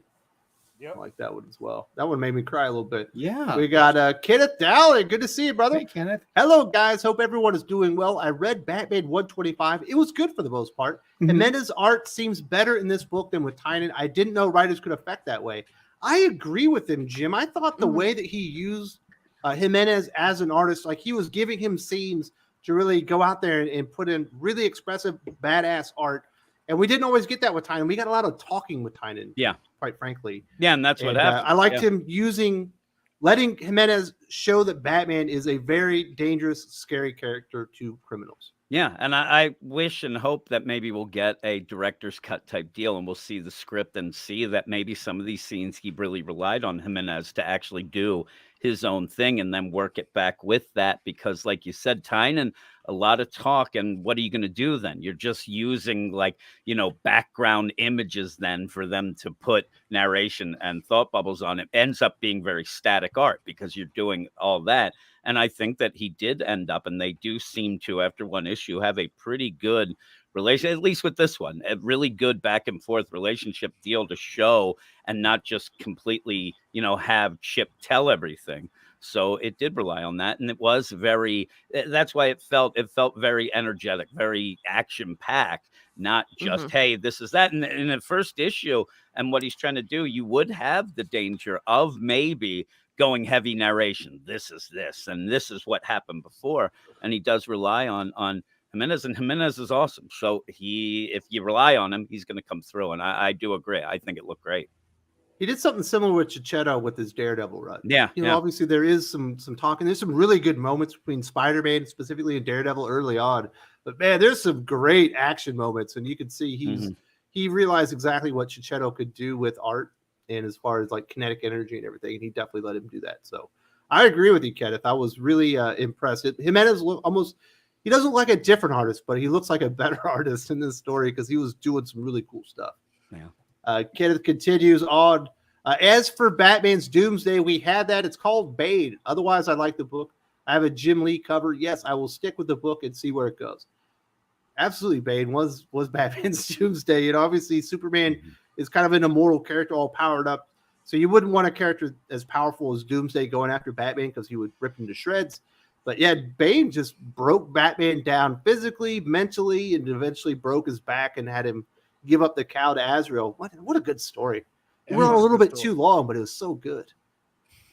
Is that your favorite Batman story, Fatal J? Ooh. No. What is? That's a real good question. That is a real good question. Y'all put me on the spot with that one. I don't know. I got one. Do you remember Blind Justice from 1989? This is a good one. This is where Bruce Wayne uses his girlfriend's brother to body swap because he's in a wheelchair for the duration, and so now he can still be Batman, and he ends up getting the guy killed Very good, man. That sounds like a good story. Who wrote that? Sam Hamm. It was the screenwriter of Burton's 89, and it was So a you right think the guy that around- just destroyed Batman 89. Oh, awesome. it's a really it's called I think it's Brayfogel's art too, and it's really deep and it's very 80s too. I mean, it's called Batman Blind Justice, and I'm about to check that out. Yeah, it was to celebrate Detective Comics. I think it was 500 or something, and it was 89 the movie and the big milestone issue. So it was dark, man. This is some good Batman. Yeah, so check that out. I have to My say, favorite's year one, probably from Frank Miller. I was about to say, Dark Knight Returns have to be mine, and not just because everybody say it, but because I actually like the characters, like the mutants, the mutant characters. Like Dawn. I like the Robin. I just like the different element within the Batman world, and seeing how they look when they're older, and just that gritty look. I always like that run. That was a good run. And Jim, it's hard to come up with the. Oh, I just want to say this. I'm looking at this John Byrne fanfic. This is like the most fantastic stuff I've seen in years. I was looking at it too, Jay. It looks really good. My God, can he get this? Like, please, Marvel, buy this. He tried. He said no. He said pound stand. I mean, this art is incredible. Yes, we know. Yes. That's why we've said John it's Byrne. it's the best X-Men that's been published in a decade. I agree. And it's only being published on his own website for free. Absolutely. So, Jim, coming up with your favorite Batman story is actually kind of difficult. He's had more great stories than any character out there. The only thing close, I think, is X-Men. He's had a ton of classic stories. And year one's my favorite as well. I'm with you, Wes. And yeah, there's a ton of classic stories. And like you said, it's tough, even with villains. And again, people upset about this failsafe. It's very tough to get new villains. But one of the things that you end up having, say, in a Tom King run, there's a lot of things that people hated about it, but we didn't really get a lot of new villains through 85 issues. People were complaining about that. Then Tynan came on, and he ends up, introducing 7 trillion characters that end up being, villains, then best friends, then who knows what. And yeah, some of these times it's tough. So again, I hate that people are already looking at it. And that whole deal of it's his doomsday, that's just, nonsense talk. We'll see what it means. But yeah, it's tough because there are so many great stories that it has to be a bit intimidating to come on and try to do your own thing. And like I said, I think Chip Zdarsky is doing a good job in the idea that he is grabbing a bunch of loose ends from a lot of other things and trying to make something out of that. But once Doc started talking about the Daredevil deal, and I'm starting to worry as well, though he said about Clayface and maybe being separate, that intrigues me a bit, though. So we'll see if Doc is right, because he usually is. But it is tough, though. It is tough to get a new, exciting Batman deal. And I kind of think that this might be something a little better than what we've gotten in the past, couple of years. Batman's been even more overexposed than Spider-Man. Spider-Man had 5 series. Especially in Batman Wang. Yes. Damned, he was exposed. Bad News Bears, thank you so much for supporting the channel. Batman 125 was good. The art is fantastic. Batman wearing his utility belt and cowl being Batman was the best. Yeah, I like how they explained that. Tim Drake snuck the utility belt into the building just in case he needed to be Batman. I loved it when he had the utility belt on in the tuxedo. I thought that was a great page, Carrie. It's kind of funny but good. Yeah, it was. I was thinking nobody noticed him for the cowl on. That was the only thing. It looks like he's gonna have cufflinks or something with a W. I was like, yeah, you know what I mean? Yeah, he's rich. Yeah, I think I'd figure it out. I think. What else are you hoping for this one, Jim? Are you hoping for some more of these classic villains to come in? Do you think he's going to do something just with failsafe at the beginning?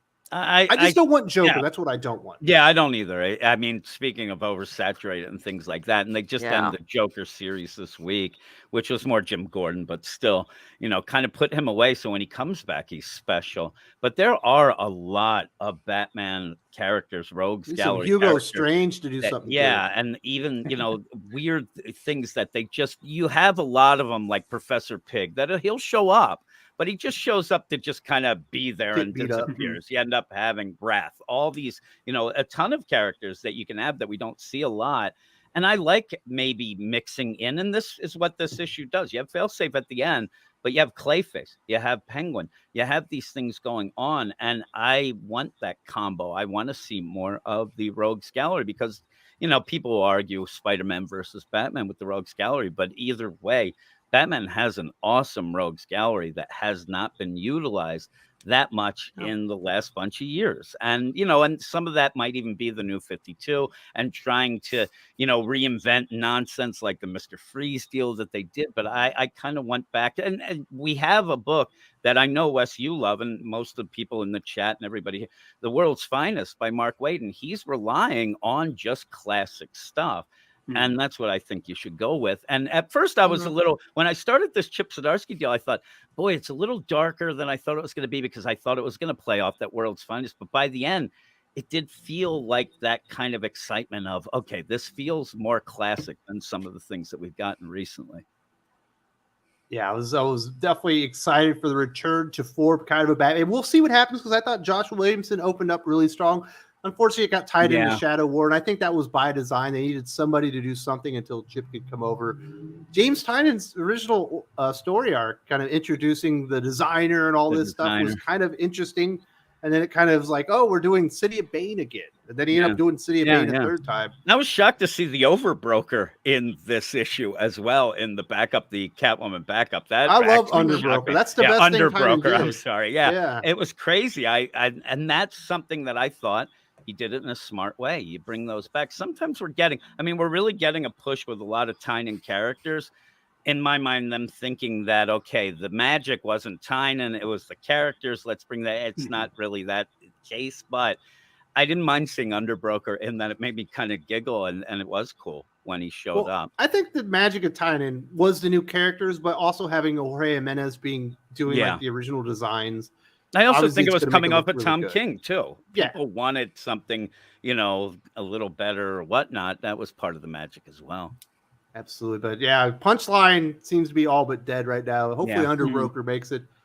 Thank you so much to Bad New Bears once again for supporting the channel. Cal Lyle, would you write Captain America? I want to do a World War II with the Wolfenstein theme and have Cap rescue Banner's grandfather from Hydra. That's a good idea. That sounds good. I would write Captain. I mean, if they'd have to pay me enough. It sounds like it'd be a big gig, but I would love to take Captain America in an interesting direction where he would be like representing, like if you want to do it modern times, like the people in the middle are like, why does everyone have to be so insane right now? How about we just do what's right and go save some lives? What is Wolfenstein though when they have all that arm on them? That was like a Doom game. That's what I was thinking. Shooter. Yeah, it's like they got World War II. They got like a bunch of armor on. It's like robotic armor. You get to shoot Nazis. Oh, well, yeah, you can do a lot of good stuff with Captain in the video game. Stay in modern times. You go back in the day, tell a throwback story, but they aren't doing a lot of interesting with it. We're going to talk about Captain America here in a second, but yeah, I would love to write Cap. I love that character. I like Steve Rogers quite a bit. Callum says Cap and his squad would battle these Frankenstein-looking proto-Hulks in Game of Monsters, and they keep yelling about a glowing green door. What's behind the green door? Yeah, there's a lot of stuff going on with the gamma experimentations. Obviously, that's how we got Bruce Banner. It would make sense they wouldn't have stopped there, and we would have got more than just that and Abomination and whatnot. So that absolutely work. Or maybe the Germans are doing their own experiments. They came up with all these things. Absolutely throw that stuff in there. I think people would like it. I think people just want a new direction on Cap. Yeah, it's weird. You look at the sales and the rankings on the Cap stuff, and it's not doing as well as I thought. Especially you saw that rankings of the second Sam issue, it really plummeted. And even the, Steve deal, it didn't start out with that number one really big. I think it was like 18 or something. You see Dark Crisis wasn't even in the top 50? Yeah, I know. That's crazy. It is crazy. Yeah. And again, this Cap deal, it's weird because when even Doc was saying earlier about, Donny Cates, it seems like in the Steve Rogers Cap, you end up having Lansing and Kelly. And again, somebody trying to reinvent the wheel of, oh my God, Cap's shield. It's a spaceship and alien Ted. It just ends up like, really? I just Symbol don't isn't get it. yours. Yeah, I just don't get it. I ended up like just shaking my head at that. Well, I hopefully get it, it's just a dialing. MacGuffin for like, just to they just need that to move the story along. And, Yeah. You know what I mean? Okay, I get nothing wrong with Cap's shield. I'm a big fan. Yeah, there it is. Everybody's There a it big is. fan. It's a wonderful thing. Get it, Dowling Tearing gets us down. back to Batman. He says the Nightfall trilogy, Nightfall, Night Quest, and Night's End is one of my favorite comic stories of all time. About three men, Batman, Bane, and Azrael, damned by their past. Hush was in my top 5 Bat stories, but I replaced it with Nightfall. Nightfall. Yeah. Nice. That's a pretty damn That good ain't list. cheap. Those are some good stuff. Nice. If you read the Nightfall trilogy, that'll only take you about 2 years there. No shit, huh? Eric. It's Yeah. so Sorry. big. It's like that big. I love the collections, all the spines of the Batman books, especially like Contagion, Bruce Wayne Murderer, Bruce Wayne Fugitive, No Man's Land. No Man's Land had how many volumes? And they're Yeah, all that was a phone big book one. thick. Man, those are great times. Kenneth, I I love love No Man's Land. I love Hush as well. I like Hush. Yeah, Hush was good. I don't know, man. The art was good. I think The Long Halloween is a much better Jeff Loeb Story, story. yeah. Yes. Well, we're bringing all the And Dark villains Crisis, together. or Dark That- the sequel. I can't remember the name of it I right now. love the design. I like of- I like Long Halloween and Hush when Mhm. they put all the villains together like that. Yeah. I love Batman stories like that. I love that design of the return Jason Todd and that Robin-esque black outfit, with the black domino mask and the shock of white hair. It was actually Clayface, but I mean, besides the Red Hood look, That was I the mean- red herring to see if they could bring back Jason Todd, and people Mm. wanted it. It was very Yes. smart. Obviously, we got Under the Red Hood, a very good Mhm. story as well. very good story. Yeah, that's a nice one. I like Jason Todd. They're just screwing that character over, Fatal J. He should be a big deal. I'm a Damian Wayne fan myself. Really? I Tell like me him. more about that. I like Fatal him J's better. a disrespectful shit, kind of like Damian Wayne. That's it. I'm gonna put it out there in the internet universe. I like him better than your boy. Dick? Than Dick. Yeah, I like him better. There's than- nothing better than Dick. No, Period. So Dick's I don't the know. best. Nah, Damien. Yeah. Damien, man. I love Damien. Damien. don't care. David. I like when Damien's Damien's great paired with with Dick Dick. Grayson. Yeah. Yes, that's Yeah. the best You know, pairing. Yeah, because My favorite Batman and Robin pairing. That was 'cause they really great. played off each other well. Yeah. The I love the dynamics were art. reversed. Is like Yep. the know-it-all Yes. asshole is Robin, and then the guy that's trying to that cares a little bit more is the Batman. I liked it. Juxtaposition. Mm-hmm. Hey, some good Batman stuff out there. I think we're in for a heyday for new Batman with obviously we got Chip Zdarsky on Batman. Rambee's going to be doing a much different take in Dark Detective Comics, and we still have World's Finest. I don't care what Doc says. You might not like Mark Waid, but that's a damn good comic book. That's all you can say about that one. Are you reading that one, Fatal J? I know you're stuck in the past. It's basically an old school comic book. What? Say that again. I didn't. Are you hear. reading Batman, Superman, World's Finest, Mark Waid? World Finest? No, but I've been meaning to get to that. But I'm telling you, this Sins of the Father, I am loving this run, man. I'm having a great time. I haven't had a great time reading a Batman comic book in a long time, but Sins of the Father. Yeah. Very nice. Kenneth Dowling agrees with me. He says, I'm digging World's Finest. The last issue was bonkers. Batman and Superman merging. Nuts, Wes. I know you non-powered heroes, but a superhero with that knowledge and power would be sick. Yeah, I mean, that's kind of what Scott Snyder was doing in Dark Knight's Metal, at least at the beginning. You had the merging of Superman and Batman. You had Batman with the Flash, Batman and I Green Lantern hated stuff. that. Man, there's some really good ones. Dawnbreaker was cool. The Red Death was really good. They had There's a some cool freaking stuff. Batman truck, man. Then you're talking about death metal when they took it too far. I'm talking about the original stories when it Batman, was just baby. merging with the heroes. Oh, okay. We had the Batman Island, and Batman was a castle, and Batman was a T-Rex, and Man, that's too much. Batman man. was a monster truck, and he was also like I don't remember what he was when he was a There's tiny a baby at one point. thing. Yeah, Breakfast cereal. Batman the Breakfast Cereal. Just Did y'all like the mowing down Batman that criminals. laughs as a villain? Did y'all like Batman that No. laughs? No. I thought the one shot was fine, but once you got into the They story, then overdid they it. kept bringing him back, and powering him up, and then they overexpose the character. I hate that character now. There was I had a Batman who laughed. His name was Adam West. This is a good Batman too. That's a good one. Ulan Sule. He was the voice. He just of Batman, married you know? Batman and Selena Kyle and Batman Yep. Catwoman number 12. So is that supposed to be like the Earth 2 Batman?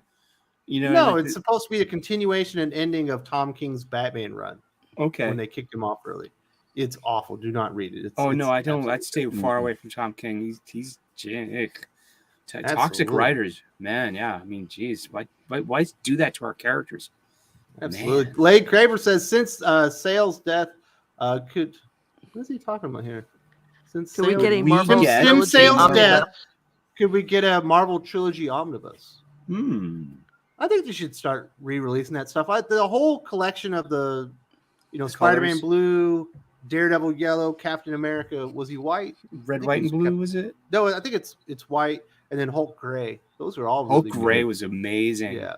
That was. And then you good. have is it Superman for All Seasons, where he kind of did the similar thing, but with Mhm. Superman? Yeah, that they was should be good. reprinting all that stuff. Yeah, that was it's tough. We're losing a lot of great creators. We're even losing a lot of great manga creators right now too. And, It's a rough no, time. and I just hope that there are young superhero writers, not these academics in publishing. We need a new crop of A new of era superhero- of comic book writers are going to come Yeah. up on manga, which I think is going to Yes. be good. But right now, we're coming up with the writers that came up on YA graphic novels. Wes. Just I let like me, Carlos 8560. He's a good guy. He might be. I'm with Fatal J. Damien is my favorite. Yeah, I know you ain't reading that. I know I you put it ain't up on reading. the screen. I'm with Fatal You J. guys I probably know. just started reading during the New 52. That's what the problem is. I You missed out on all love, the good stuff. I love when Wes have to read. I'm with Fatal J. I don't know, I'm Fatal with J. Fatal J. Did you read Battle for the Cow, where all the Robins fought Oh, over who was that's the one of best? my favorite Batman's comics too. Did Damien win or did Dick Grayson win that one? There you go. Exactly. Who's the better? Look, Who's the better I Robin? acknowledge- They literally I all ad- fought. I acknowledge skill wise, Dick is the best, but Fatal J's personal best is Damien. Damien is cooler. He's more cool than him. He's the coolest Robin we ever had, man. Aw. That's I think debatable, but I there's think a he lot works of Robins. I think Damien works best when he's a little younger and he's in a more traditionally colored Robin outfit. I hate that gray tone Robin outfit. Yeah. It's not. That's not what Robin iconically looks like. You know, I for just- one Was stealth supposed to mission, represent sure. that he was kind of giving up on his family and wanted to break from Batman because they were. Well, Well, beating each I other. just love stuff that have to do with Damien and Ra's al Ghul and all that type of stuff. Yeah. And you should have loved Yeah. Shadow Ward. That whole event was about that. I need to finish It's that. I've like, been I reading think it's that. 7 issues. It's an alpha omega issue, and then there's 5 connected issues in the middle. Let's talk about this Marvel retconning Cap Shield. Doc, you're a huge X-Men fan. You're a big Spider-Man fan. You like Cap. What do you think about them coming back on the Shield? And now it's alien tech, and it's not your symbol, and it means something else. I think it's completely fucking retarded. Yep. That's what I put it. That is literally the simplest answer for this. It is stupid. It's a star with red, white, and blue stripes. He's Captain America.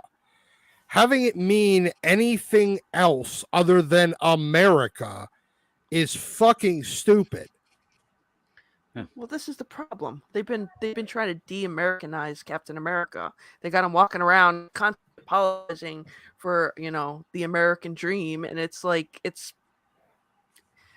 I don't like it anymore. That's why I read manga. No, I mean, yes, exactly right. Look, Captain America is Captain America. His shield makes sense. Having it based on some alien, this is just nonsense. This is Cap Wolf level nonsense. It's ridiculous. And even with it, even if you go with not even the American thing, he's made the symbol his. He's done all the stuff with that, and all of a sudden somebody's going to show up out of nowhere after all these years and say, "Oh no, that was our deal, they're going to go, no, it's Cap's deal. He's worked at that. He's made it his symbol, whether or not. And I even laugh. It's like you said, Doc, just go by the star. Like somebody called Jerry Jones, the Dallas Cowboys are in trouble now because it's an alien tech symbol, on their helmet. I mean, it makes no sense that you would do that after all these years of just, and then throw in the American deal. But it's Cap's symbol is Cap's symbol. He made this. This isn't the secret empire nonsense of, oh my God, Cap's bad, whatever. This is what he's done. It's I know. And that, I think they're trying to play off that. And also, like I said, the Donny Cates thing, the Jason Aaron thing of, okay, I'm going to reinvent things to make it ours. And let's make it all clever. This seems like it's the bottom of the barrel scraping it of, oh my God. Like anytime you have because it's Lansing and it's Lansing and bottom Kelly. of the barrel writers. Yeah. And so they're grabbing that. Like oh my God, like they changed Thor's hammer. So we'll change. What do we change with Cap? Oh, the shield. That's all they can do. And it's ridiculous. They should change his nationality. He actually grew up in Ireland. Yes. And he's an infiltrator. He's a limey bastard. God. Yes. He used to be a redhead and he dies. Don't give him any ideas. Yeah. Iron Man's like, you limey bastard. And he's like, well, you got me. It'd be a great moment. It's a poster. Yeah, What do you think, I mean, honestly, I can do this all day. All of a sudden, he looks like a leprechaun. Oh, God. Yeah. He's got a fucking. Well, they are big on stereotypes, so. Might as well do it. Apparently, the Irish can take it. I mean, no, seriously, like looking at it, you're just sitting there going, "This is just so fucking stupid." And like over again. We did this already. It was he was actually a Nazi the whole time. Yay. And now it's, well, he was actually this. Who cares? Who cares? I like how subtle they were when that spaceship launched and it was the entire panel. Like, really? Like, out of nowhere, this thing just launches up. Why does this keep happening, Fatal J? Why do they hate Captain America so much? This last week, we found 5 new Captain America. One of them's a dog. Captain Carter. We got a variant version of Jessica Jones as Captain America. We got Miles Morales as Captain America. We got Gwen Stacy as Captain America. Do they just I think people think that people are tired of the Boy Scout image with Captain America. They're doing the same thing with Superman, so they try to spice it up. But while they spice it up, they're actually ruining the character. Yeah, there's Zack Snyder in the damn thing. And it shows you, too, they realize that Cap is popular. So they're doing that, but then they're kind of ruining it in the process. Zack Snyder. Yeah, you're right. Well, Zack Snyder for occasion back on Fatal J Big.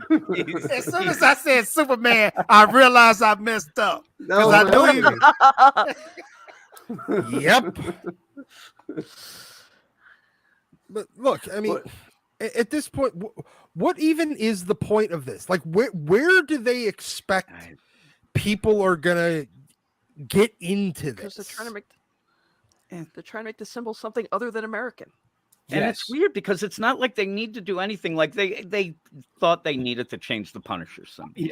You could go with that. But why have to change a star and a bunch of stripes? Well, because it's American and everything built on America has been taken from somebody else. This is the theme that I see. I'm sussing out from these academics that are trying to give us these learning moments by using our stories as their platform. And they're trying to say that, well, America stole, the land, and also they stole the shield as well, and that it's everything American that we're proud of has been taken from and co-opted from somebody else. Yeah, so every piece of land in the world, other than probably like Antarctica, has been taken from somewhere else. I'm pretty sure that'll get taken from somebody else at some point. Well, maybe, I don't know. Or it was. Steal the moon. It's going to say, hey, China is getting ready to claim the moon. This is going to happen within 10 years. Well, I heard that like 10 years ago. I mean, they're serious now. They've been working on it for a long time. I used to work with the space stuff at Intel. Been a while. Ooh, you could tell us everything. Well, not. I really can't, or I'll go to prison. Yeah, I know. Don't do it. So tell us about the aliens, Wes. The real. Listen, alien. I know guys that worked at Area 51. I'm an Indian. I personally never did, but I knew guys that went there and worked at Area 51, and I don't believe that there are aliens there. Mm. Now, they couldn't tell me exactly what they were doing, but knowing what they did, I was like, nah, there's no aliens there. Yeah, I agree. You're like, no, these guys are way too fucking stupid. No, I just knew exactly what they did and what their trading was. It's like, that doesn't fit into aliens at all. I got an idea what they do there, but it's not aliens. Well, we need. Sorry, guys. It's well, fine. You're no fun. Man, let's hit some of these super chats because somebody puts Fatal J in their place, and I'm all for it. I do not mind stuff like this. Kenneth Dowling, Fatal J, you stupid idiot. Well, he didn't put that. What? Never mind. He says the Long Halloween and Hush do not belong in the same category. The Long Halloween is far superior to Hush. I took Hush off my list.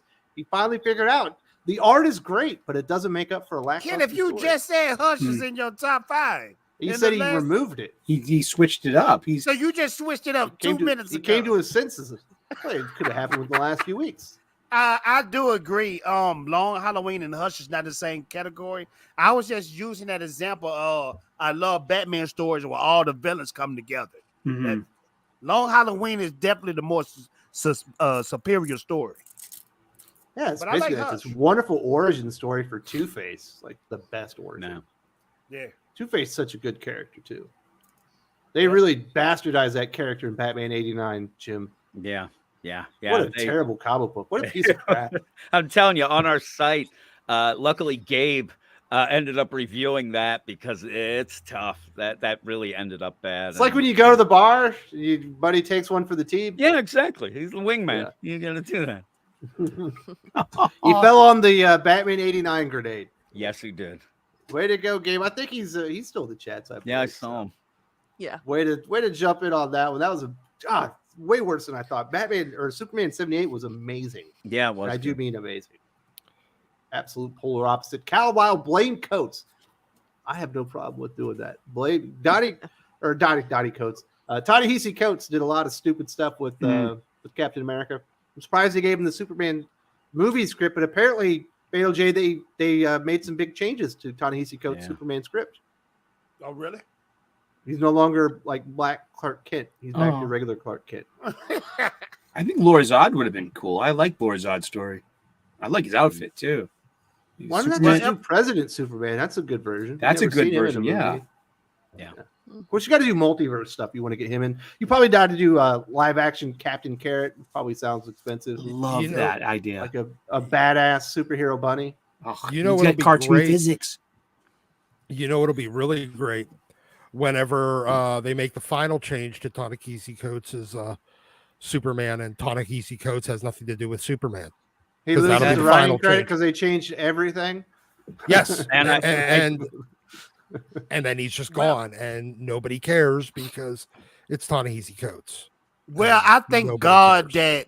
that since Zaslav has came in, he has taken away the J.J. Abrams and Coates Black Superman Clark Kent thing that was going to happen. I think it's Zaslav. You saying Zaslav? It's Zaslav. Zaslav, Yeah, Zaslav, yeah. whatever his name is. There's the a big dude is- difference. Your Well, the dude bosses is- is incorrect. Well, the dude is cool, and I'm glad they're not going to do because J.J. Abrams ruined anything he touches. So I'm pretty sure that was going to be a bad Superman story. I liked his Fringe TV show was really good. Yeah. That Also, one had Fringe was more dope. long-term you learning. couldn't have Learning. Captain Carrot deal in the deals because they'd have to change Yankee Poodle. They would not allow that now. They'd have the same I like problem. Captain What happened to Carrot. Yankee Poodle's shield? Aw.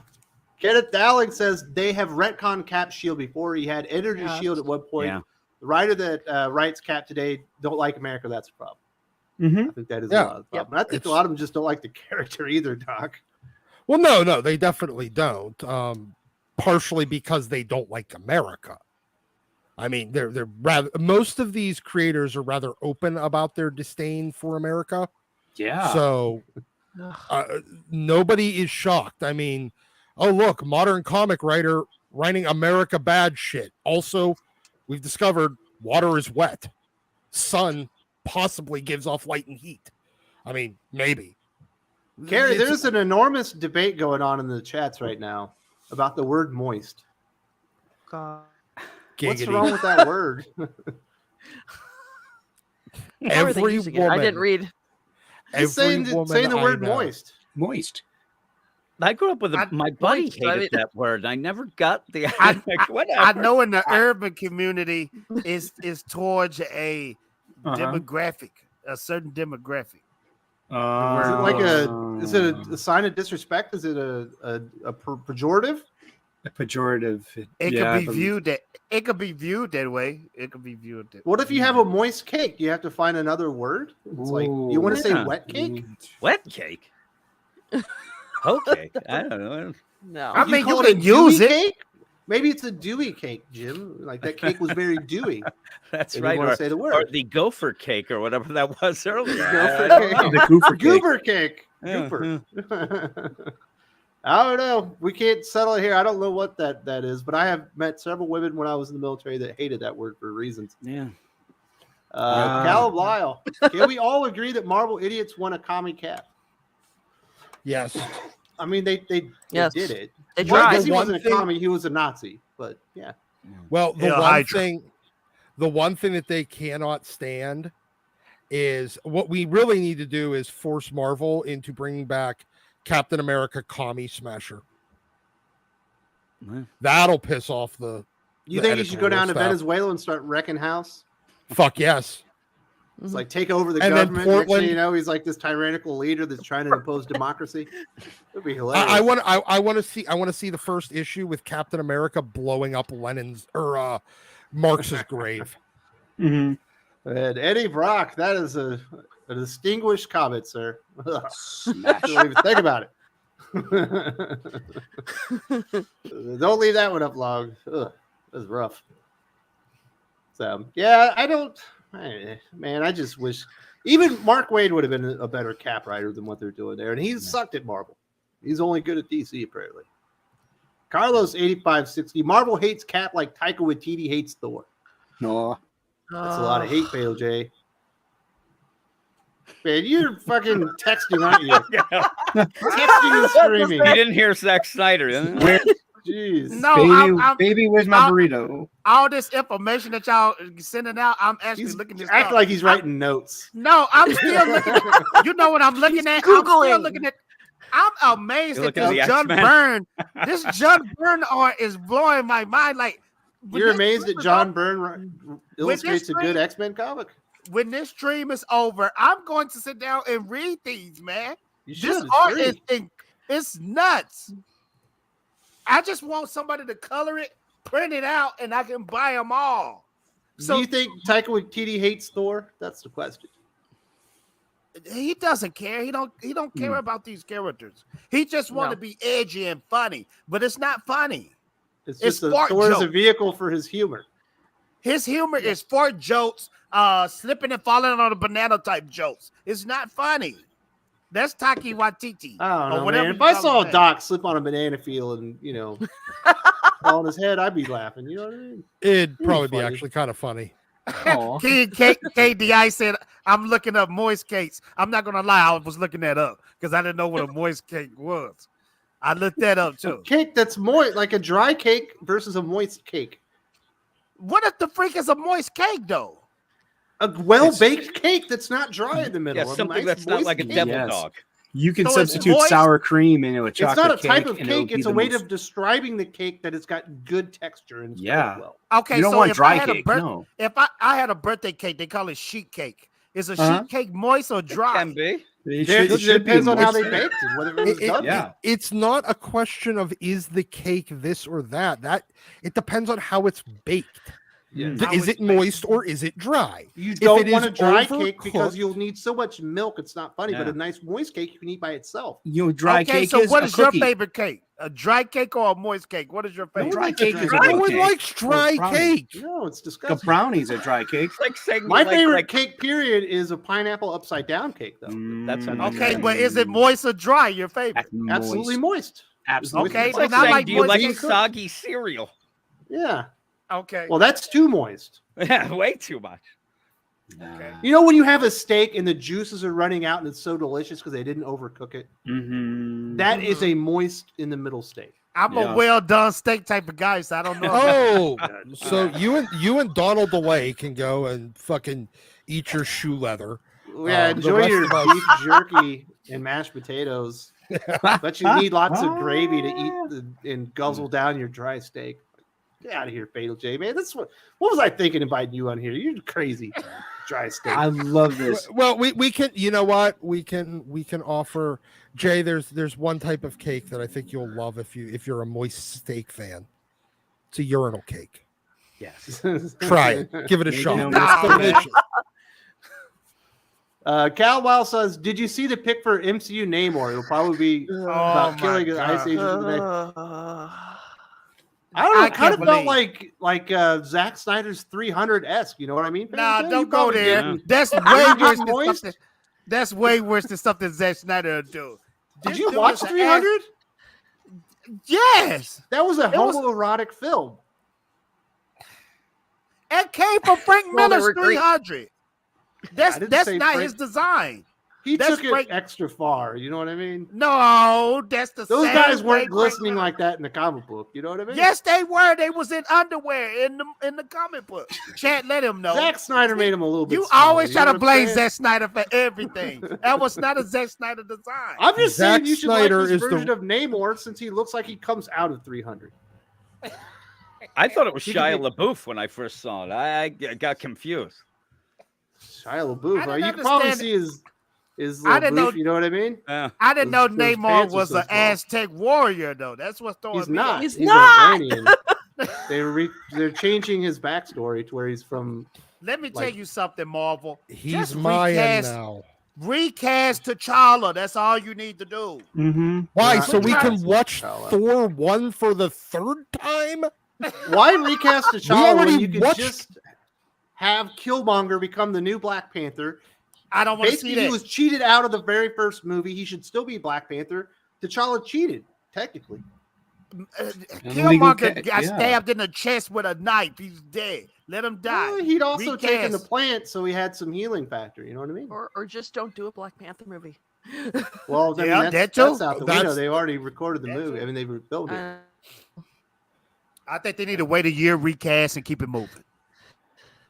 Get it, this Dally. movie is WB gonna threw suck. out Coates, JJ stories, and all the other crap, including the Wonder Twins that I think was a great idea. Rumor is Zaslav wants to focus on Henry Cavill as Superman. Yes. Yes. with the I right think writer Henry and Cavill as director, yes. Superman, as long as he's not Hyperion, was a pretty good Yeah, idea. Let's give him some red trunks. I mean, I'd rather have James Gunn version of Superman than Zack Snyder. That's the problem. Freak Oh. James Gunn. You That'd know be what? fun. Honestly, with the Black Panther movie, they should make Killmonger into the Black Panther and make the Black Panther a villain. I don't that'll think go that's over how well. they would Nah, do it, Doc. man. Nah. Yeah, That's why do you're it. not writing and leading the MCU, Doc. It would work better.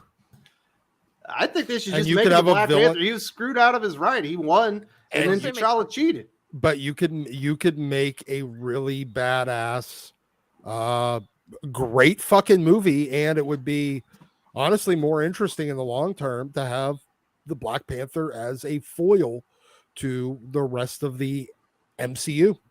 I If think they having drop- Henry Cavill return as a Superman, but an actual Superman story for someone that actually likes Superman creating it, I think it's a great idea. I think he was a good casting choice. He was just he wasn't working with much. That was the problem, Carrie. It wasn't super. Well, No, he wasn't.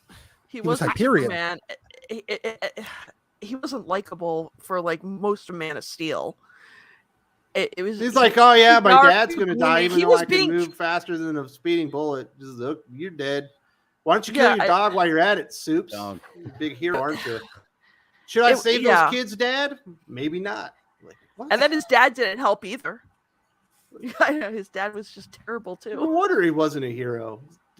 Pa He's Kent supposed to was be destroyed them. optimistic. He's supposed to be Yeah. like, everybody looks up to. Not, dude is depressing. Yeah. let's Henry hear what Cavill Eric was has like to the say. was the fatal J of Superman. You know what I mean? Let's hear what Eric has to say. What did you think about Man of Steel, Eric? Okay. It was a long time ago now. That was like almost 9 years ago. What I do you think about mean- Henry Cavill as Superman? I did okay. First of all, visually unappealing. I don't. iconically, those color combinations are Ultraman of Earth 3. That's Ultraman's outfit of Earth 3. I mean, you need the yellow belt, you need the red trunks. That is iconic Superman look. I mean, look, I hate the draws, not trunks. Draws. Jesus fucking Christ, we are not having this conversation of your leggings. But the music was good. The music was great. Not surprising. Zack Snyder is a great music video director. Yeah, I mean, I didn't like Amy Adams as Lois. I think she was miscast. I love Diane Lane in anything. So I thought she was great as Martha Kent. Cherry Valance. Yeah. Oh God. Woof. He said he's a great music director. He's a great. Yeah. He makes and if you have a wedding video to make and you bring in Zack Snyder to edit that bad boy, you're gonna have the most badass wedding video to show to your family ever with a great score behind it. I thought Kevin Costner was good as Jonathan Kent. I mean, I thought until he said, "Yeah, don't say people." Well, I'm sorry, I don't want to. Yeah, I mean, it's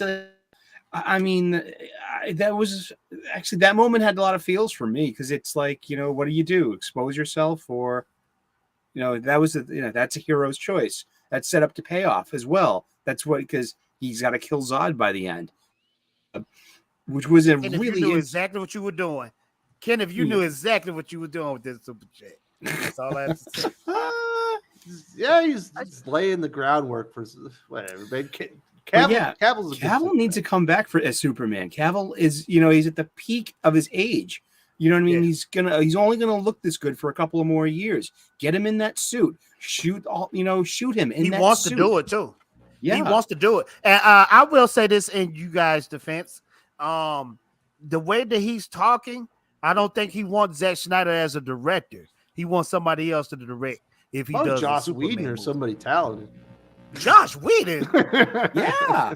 Joss Whedon ain't coming back. General Ballsack. What a good way of getting that one in there, sir. That is how you write your handle. You should all set up a Discord for comic discussion. I think it'd be the tits.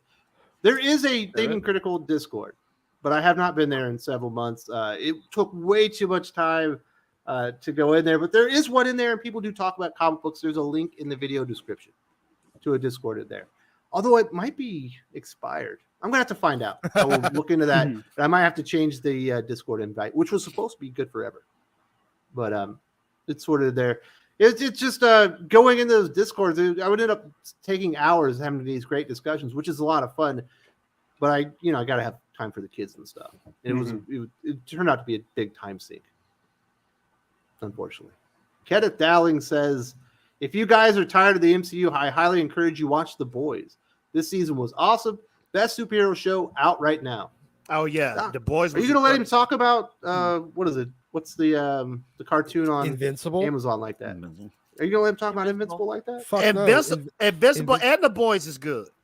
Yeah, I will give Amazon credit. They've done 2 excellently done shows. I haven't watched any of this season of The Boys yet. I'm waiting for the whole thing, and then I'm just going to binge it. I think the finale was last night, was it?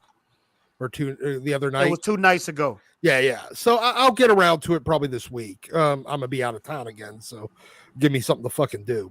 And drop out? No, I'm here. Everyone dropped out. Dude, I'm here. Can you hear me? I think I dropped here. Out. Oh, you dropped out. Yeah. Amazon's done a great job with their 2 properties. I still think Invincible's better. I agree. Man, that Lord of the Rings is gonna be fucking dope, man. Amazon's knocking everything out. No, it's not. Did you see the dislikes on the videos? You really like getting Jay to go off on fucking tangents. He does. I'm a middle child. This is what I've done for like 40 years. Jay is motherfucking Charlie Brown, and Wes is the fucking Lucy with the football. You just keep putting it there, and you keep swinging for it every goddamn time, dude. I just want to say this because he brought it up. Oh God, you're going to see the biggest backlash known to mankind history when that drops in September. I promise you, because the This is a fandom Yeah. that has been out since the 60s. Well, so Since the Star Wars. 1960s. It's a little 70s, Huh? I guess. Yeah, Earlier this is than older than that. Star Wars. Yeah. People hate this show that's coming out. It hasn't even You're come gonna out see- yet, Fail J. It could be perfect. Just all I want to do is ask people when this stream is done, go look at the official trailers and look at the dislike. Oh, well, you might not have the dislike. They're not on Can't there on see 'em YouTube anymore. anymore. I have the Chrome extension where you can still see it. It's crazy, man. The dislikes is insane. They hate it.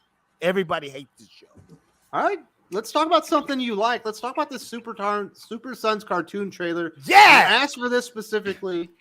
I love Damian Wayne and John Kent together as kids. It's like one of the best comic books that's been out probably the last 10 years. Unfortunately, it's kind of been destroyed, but they're bringing it back in cartoons. Fatal J, what'd you think about this trailer? I was hyped about it. Even if this sucks, I'm still going to support it because I would like to see this comic book run come back. I want this to blow up, be something real big, turn into a live action movie because Super Sons was incredible. I had a great time reading that entire run. I love that concept. Yes, thank you, DC Animated. Thank you, DCEU, whatever you want to call it. I'm going to watch this, and I hope it's good. I hope it's good. Yes. Anybody else excited about the Super Sons And cartoon? they Who's even the kept dissenting voice? they even kept the George Jimenez style to it. That's incredible. I like that. Jorge Jimenez. Jorge buddy. Jimenez. Jesus. Oh, my bad. My bad, man. Your syllable and emphasis are way off. It looks fun. Fatal It J looks, might be the whitest guy on the panel. He can't even say a name right. My goodness. Yeah, I might Super buy Sons it. look good. Yeah. I actually am not real big movie or TV guy, and it really did look good. Again, it shows you that the Super Sons with a younger John, they can do good things with, and it just keeps pointing out why did they age him, because they keep going back to it because it is something that people enjoy and whatnot. But at least you get to enjoy it in the cartoon here as well. And I hope it just takes off in the animated universe and we just get more Yeah. Super Sons. Yeah. Bring in Peter J. Tomasi as a consultant. Hell, let him write the goddamn scripts. Yep. Yeah, he doesn't seem to be doing that much right now either, which shocks me. He's got So- that series from Image that was supposed to come out last year, but we still haven't Exactly, seen yeah. something Snipe and Slug. I think Yeah. that's what it is. Yeah. So yeah, get him in, like you said, write some of the episodes at least, get that going, and people. I just don't get DC's idea. It's the same I said about Cap. They want to throw all these different versions of Cap, but they can't get the right one in his regular book, and they want to keep pushing Super Sons things, but they don't want to admit that him aged up is not the greatest thing. And then now with everything else involved, you're not really going to be able to change that anyway, it seems. But yeah, just give people what they want. You get this cartoon, Fatal J, he'll be watching that right after he finishes the Lord of the Rings TV show, and he'll be ready to go. It's crazy. Ben still thinks that there's nothing wrong with what he did. And he doesn't think Nope. it's actually controversial. It's just a few voices on the internet. So Carrie, one of the big reasons manga is dominating is because the anime and the manga really service each other. Like one leads into the other. You can start with the anime, you can finish with the manga, you can start with the manga, you can go into the anime and stuff like this. I think this is a good opportunity to really start establishing some things and some more interest in some younger DC characters. If they can get it right, maybe they can start tying the damn things together, kind of like what they do in manga and anime. Yeah, I've felt like for a very long time, comics and comic books have a big connect, where anime and manga are very much hand in hand. People who discover the anime discover the manga. People who read the manga discover the anime.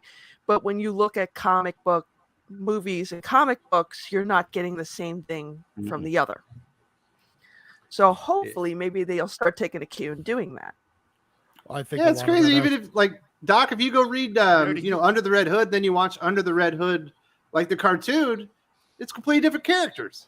Yes, because the Hollywood idiots that decide to adapt it, well, they look at comics as under them, and they need to put their own spin on it. Otherwise, it's not worthy of being turned into film or animation or whatever. They have no care for the source material.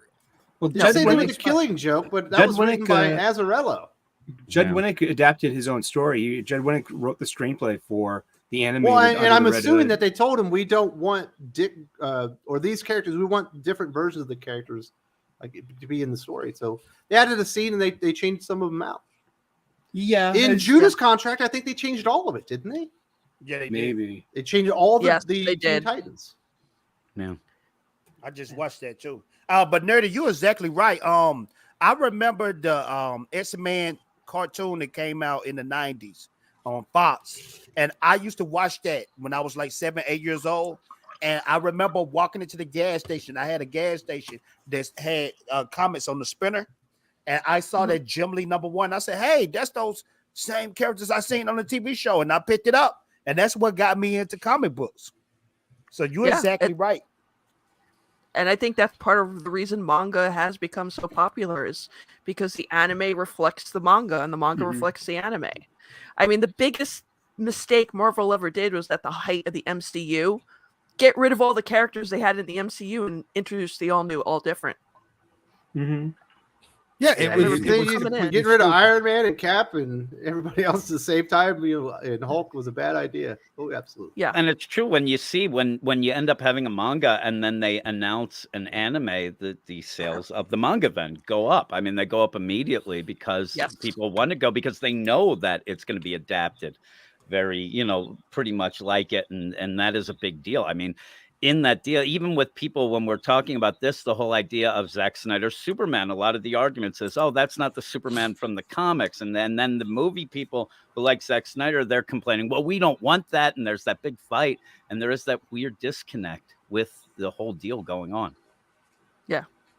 And it's weird. DC and Marvel are doing the same thing. When the Doctor Strange movie came out, you had the event Strange, where he's dead. They didn't, obviously, Clea Strange ends up being the new Doctor Strange. And yes, she's in the movie. That was a big reveal. But, there's a disconnect. Right now, we got a Black Adam movie coming out, and they're replacing with a new Black Adam. Yeah. It's like, when they had the Supergirl show come out, they didn't have a Supergirl book out at that point. They had to shove in a digital book at the last second. They don't plan these things very well. Yeah. Not only do they not plan them, in a lot of cases, I believe that it's actually spite, purpose. It's sabotage. It's partially spite, because you want to then come back and be like, see, if you would have just adapted our stuff, then we could have had synergy.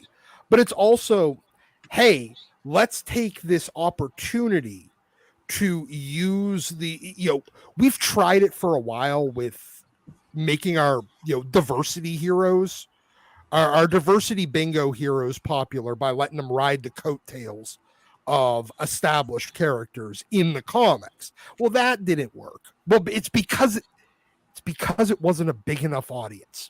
So if we can get them all the movie people to then like these characters and then come in and just pick up the characters, it doesn't matter who's in the costume and who has the name. They like that name, and they're going to come in, and then our diversity bingo characters will be successful. That's what it is. They keep thinking, because once again, we're back to the whole thing of a bunch of people in entertainment that can never accept that they were fucking wrong and they had a bad idea.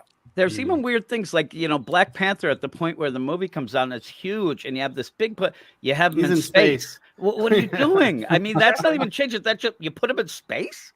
I mean, where people would say, oh man, I want to get that. I think that they've given up. I think that they've just said, oh, it's never going to work. The movies and the comics never going to have that synergy, but manga and anime has proven it can work, but they just don't want to try it. Manga, they just don't realize how many things that manga decided to do differently that have worked so well, and yet they still can't say, oh, let's try that. Let's do that. I mean, even the way it's distributed, the idea of the manga anime combined. I mean, the sales of manga, and people, if you don't realize, most of the things that are being bought are available for free or for $2 a month at points. People want to buy stuff, but yet, the big two, especially, they just can't grasp the idea that they're, they have something they could do a little different with the digital side of things, get people in. And it just shocks me. It really does, because it's now been over. And how many articles and how many things are manga's killing.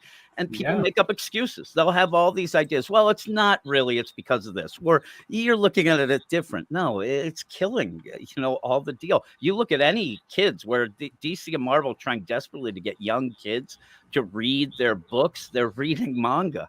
They're doing it all the time. And that's it's crazy. I'm looking at that link that Wes sent us. So manga's at 43% of the market in the graphic novel sales, and kids are in 27%, but superheroes 16%. And damn. And the author section is growing pretty rapidly based on webtoons with more Olympus and Solo Leveling. Yeah. So that's going to be like the next category to really blow up, and then kind of going to leave it all behind. Speaking of good adaptations, Doc, Kenneth says Invincible is also great. And if anyone wants to say that's the number one superhero show out there, he has no problem with that. You got to go. Yeah. Well, and Invincible did it relatively smart. They did try to get a big push of product out there. I know that a lot of Amazon did have a very healthy stock initially of Invincible, but they sold out. They did sell out quickly of the trades and the omnibus. But they did reprim at least before it came out, which is smart. Yes, they actually, at least it was in fucking print. Marvel and DC, I mean, they're getting better about shit. it. Yeah, they don't even when have Moon Knight shit. came out, they had a lot of stuff that they brought back, which is smart. Yeah, but honestly, I'd say I really do like the Invincible cartoon. I know some people say it deviates. The only thing they've really changed is the Amber thing, and honestly, who the fuck cares? Because they changed designs too. The designs a little bit, but Amber. Okay, they changed Amber. Guess what? Amber gets fucking left. Sorry, I just spoiled it for you. Bro, the high school is named named after Cars Winslow. It's named after Cars Winslow. Yeah, but my point. You mean the hero of Nakatomi Towers? Exactly. Yes. Gee, the named after Carl Winslow. But guess what? I'm going to spoil it for you. Mark does not end up with Amber. In fact, Amber's gone by probably about halfway through this show. Yeah. You're welcome. I never did finish the run. Everybody hated Amber in the comic, too. Is Invincible still going on in the comic world? No. It ended at issue like 144, like 5 years ago. They've talked about revisiting it a little bit. I know they were going to do something with Lotley, but it's going to be very, very limited. So, Carrie, you are the manga expert. You talk about manga quite a bit on the channel. I'm sorry to interrupt your delicious swig of Coke there. That's okay. What do you think about this report comes out? Before kids' graphic novels were the number one category, with manga barely trailing, and now it's dominating. It's over 40% and pretty much taking over. But everyone's like, oh, nothing wrong here. It's just the comic industry that's doing so well, rather than looking at the enormous elephant in the room that says it's manga that's doing so well, along with kids' graphic novels. Yeah, and it's not surprising because manga itself has become very accessible. We talked about the Shonen Jump app. You can read so much on that for $2 a month. You go into Barnes and Noble, it's in your face as you walk in. You go to Target, they have manga. Walmart has manga. It's everywhere. And manga is not just for people who like superheroes. You've got manga for people who want rom-coms. You've got manga for people who want LGBT stories. There's so much in manga compared to There's comic volleyball books manga. There's volleyball. There's the big cooking hit right manga. now is cooking Making soup. manga. Tons. There's the big one right now is a soccer manga that just came out this week. It's it's very diverse. Plus, the one thing I don't think we talk about much is a lot of people I know who used to be into comic books tell me they like manga better now because you have a starting and ending point. You know where to jump in. Kind of like they Invincible. feel more, and you feel more wanted by comic books because you don't hear about manga creators going on Twitter bashing people, at least that I know of. Yeah, I got yelled at by saying that on Twitter at one point. They end up going on and welcome people and apologize if they've done something that and actually seem to listen. And that's a big deal. I agree. And another thing, you can relate to manga artists because guess what? They make the same pay rate as somebody that work at McDonald's. And look, nothing against that. Nothing against that. But these guys are not superstars. Honestly, so does the mainstream comic industry. They're all broke motherfuckers too. Yeah. I bet you the guy that made Berserk made more than McDonald's money. But the one who made Sailor Moon. But the I ain't talking about Berserk. I'm just talking about these new guys that come out with these. Everybody pays their dues. When you're a YouTube creator and you're first starting out, you don't make any money. I'll tell you one thing with manga: if you aren't good, you won't be doing it very long. Here's the difference, and that's a huge thing. Yeah. The one thing I will give it credit for is the manga creators that are making jack shit money right now.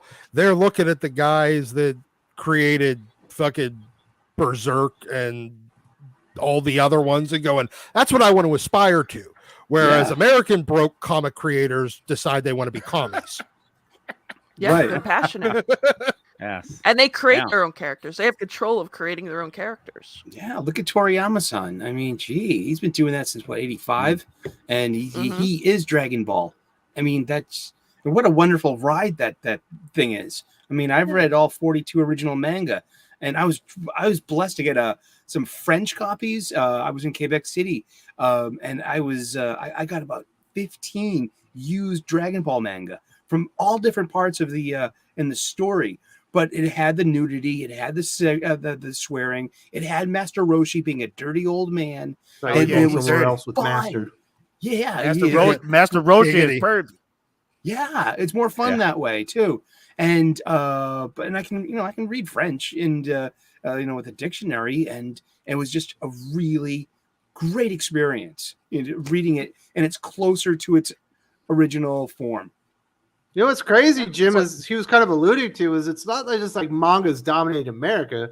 Manga is obviously dominating Japan, which is the largest comic book market out there. But it's also kind of dominating Europe too. I want to know how's it doing in South America. I'm sure. Seriously, South America crazy for manga. They always have been. Yeah, the only thing that keeps it from not dominating more is just where it gets translated and things like that. Because wherever it does, well, the materials they're kind of out of paper and stuff. Yeah, exactly. But even then, like you end up, we were saying the manga, because you end up having the starting point because everything mainly is a new universe, a new deal, and with that, the manga creators really end up really focusing on character work. Even at some point, that first chapter, and I love the way they set it up. You get a first chapter that's usually oversized. You really go heavy on the characters, which overall, we love Batman because of Batman. Yeah, we love our individual stories that we were saying, who's favorite, whatever, but it's Batman, and that's what manga gets. You get a really strong character in those and a supporting cast, all of that, but it really focuses on that, and then you want to stick with them for the story. And usually the stories, again, they can't, if things are bad, you're done. And if you do too many that are bad, you're completely done. And that's something, it's kind of cutthroat, but you kind of need that. But you can rely that thing that comes out, you have some stinkers. There's been a couple recently that have been stinkers, but unfortunately, even some that are kind of good get canceled because it's not doing enough right away and whatnot. And it's so much different from what we talked about editors being afraid to do things. I mean, these guys and gals are running scared. If an editor wants to talk to you at a time that you don't expect, you're in big trouble. I mean, you have the axe just waiting if you don't get to it, which forces them. There's not really a waiting for the trade and things like that. You go and get that, though the trades sell great. Also, what I like is you can tell in Western comics a lot when a creator wants to make something for it to be adapted. And in the Western part, it feels like that's kind of a false type of deal. Oh, I don't really care about comics, but I'll get involved because maybe I'll get a TV show. With the manga deal, the best thing is to get adapted, but it's a natural thing. You're going to get adapted if you're good. And that's what they go with. I mean, you don't have the problems and that extra stuff and the baggage involved. Because if you do get that, if you get a manga creator who goes online and starts trashing everybody, now there's always going to be circumstances that are different, but you do that, you're done. I mean, that you Yes. just don't let that end. It seems to be ingrained in the culture of it all anyway, of not doing that. I mean, you have these manga creators that they're so appreciative at points and you know, loving the fact that they're popular and loving that they don't feel entitled at all. They end up needing to prove it every single chapter, and I like that. I love it, actually. Yeah, and the story writing is just far superior. I It mean, is. look at Oda. Oda Yeah. is like the king of world building. And he can also bring in like some of that messaging without shoving it in your face. It doesn't get shoved. It's Right. crazy, right? Yeah. And afterwards, sometimes you read a chapter of a manga and you just like, how did they do it? Like, how is it that I'm so invested in this character in, you know, 19 quick pages, more so than 3 trades of something else? It's just crazy. And I'm glad, and I think, Wes, you said it, maybe later on down the road, the people who are going to write regular, you know, regular Western comics will grow up in that manga deal, because there's that deal. And I don't know why most of you just get DC and Marvel to say, here's a bunch of trades, start reading this manga and try to do what they do. And maybe something will be, because it's so much better. Yeah, there's a lot of stuff that translate directly from one to the other. I think that about does it. I think we're about 2.5 hours. That's kind of the length that we do the show. That's been very fast. Had a great time. Yes. Let's start talking about some comic books that maybe we want to recommend and get out of here. All right, Carrie. You read All right. Batman 125. You enjoyed the recommendation. I'm glad you liked it. It sounds like you're going to check out Chip Zdarsky's Daredevil with Marco Cicchetto as well. What else do you think people should be reading this week? Well, if you want manga, there's a new one called Colorless. And if you like Batman, this kind of has those elements. It's set in a future where a meteor had hit Earth and the world has lost color and everybody's been mutated. And there's this one guy trying to solve the mystery of how to bring color back, but he gets involved with a girl who seems to be unaffected by everything. And also there's this sinister group trying to take him down. He's got all these cool weapons he's built to fight back. It's a good read. I recommend Colorless. The Very other nice. thing Is there is- anything? Sorry. Good. Go ahead. I'm Oh, sorry. you go. My bad.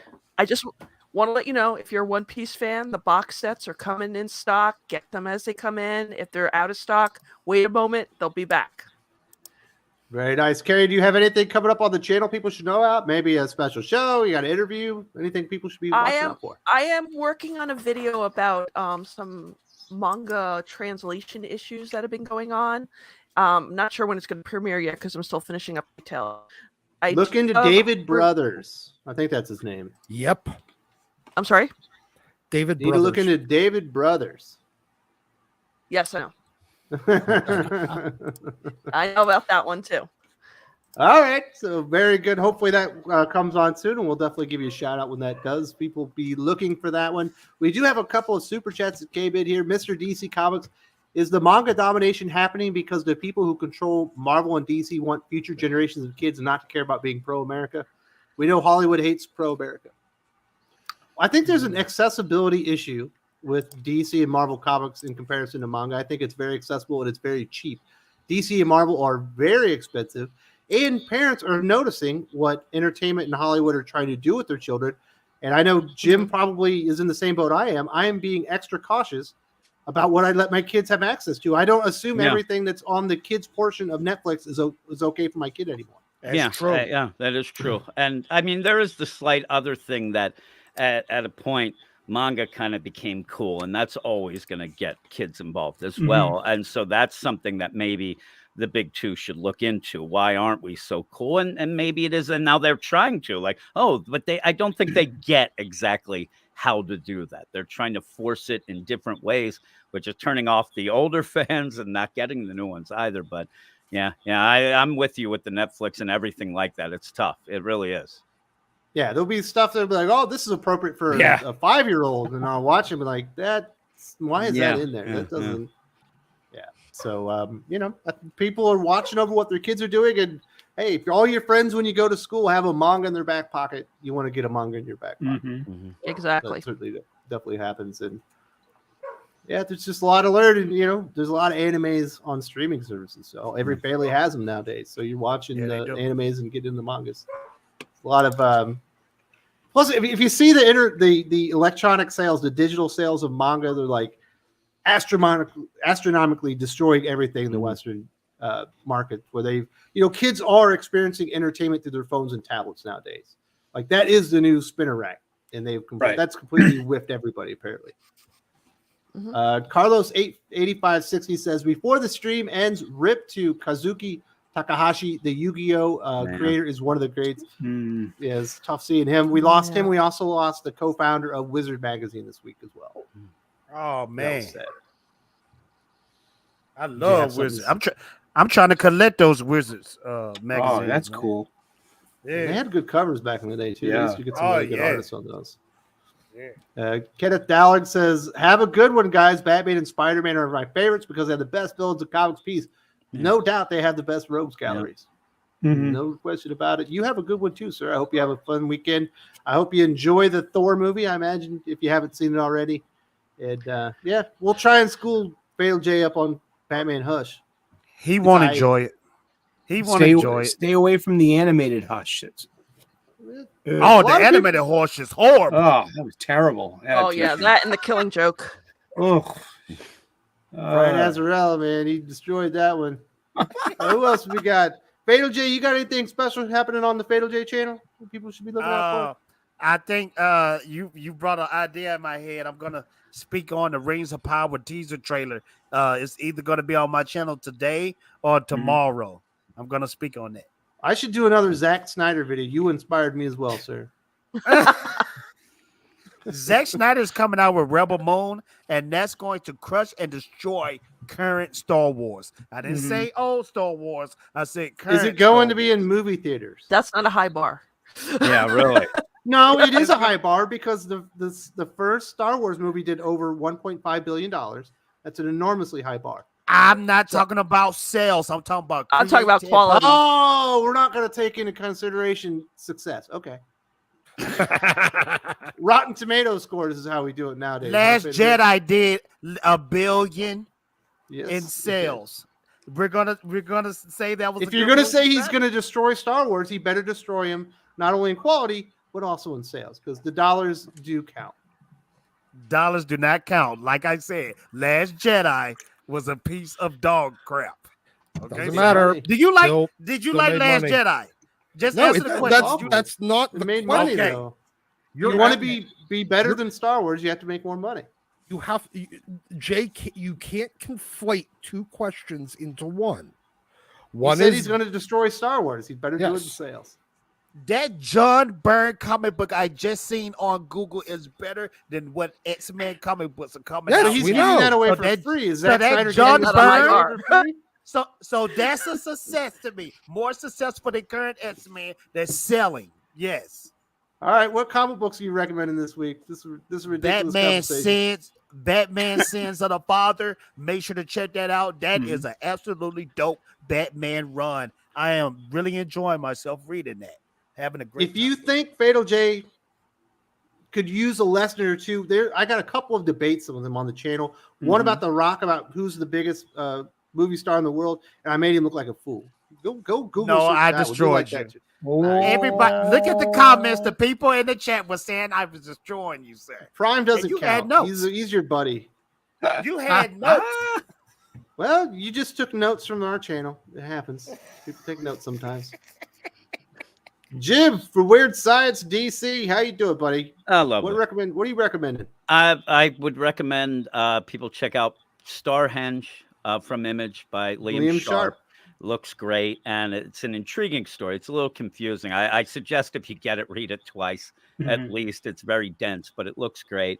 That is pretty cool. And every time we do this, I will recommend that people get the Shonen Jump app for $2 and try it out. And if you are in the chat and all this manga talk is confused, just go and try it out. It's something that I've not had one person that I'd recommended, check out something in manga that they've come back disappointed. They always end up asking more recommendations or come back and say, I just ripped through 10 volumes of this and that. It really is addictive. It's really good. So yeah, check that out. But yeah, Starhenge by Liam Sharp is a pretty cool start as well.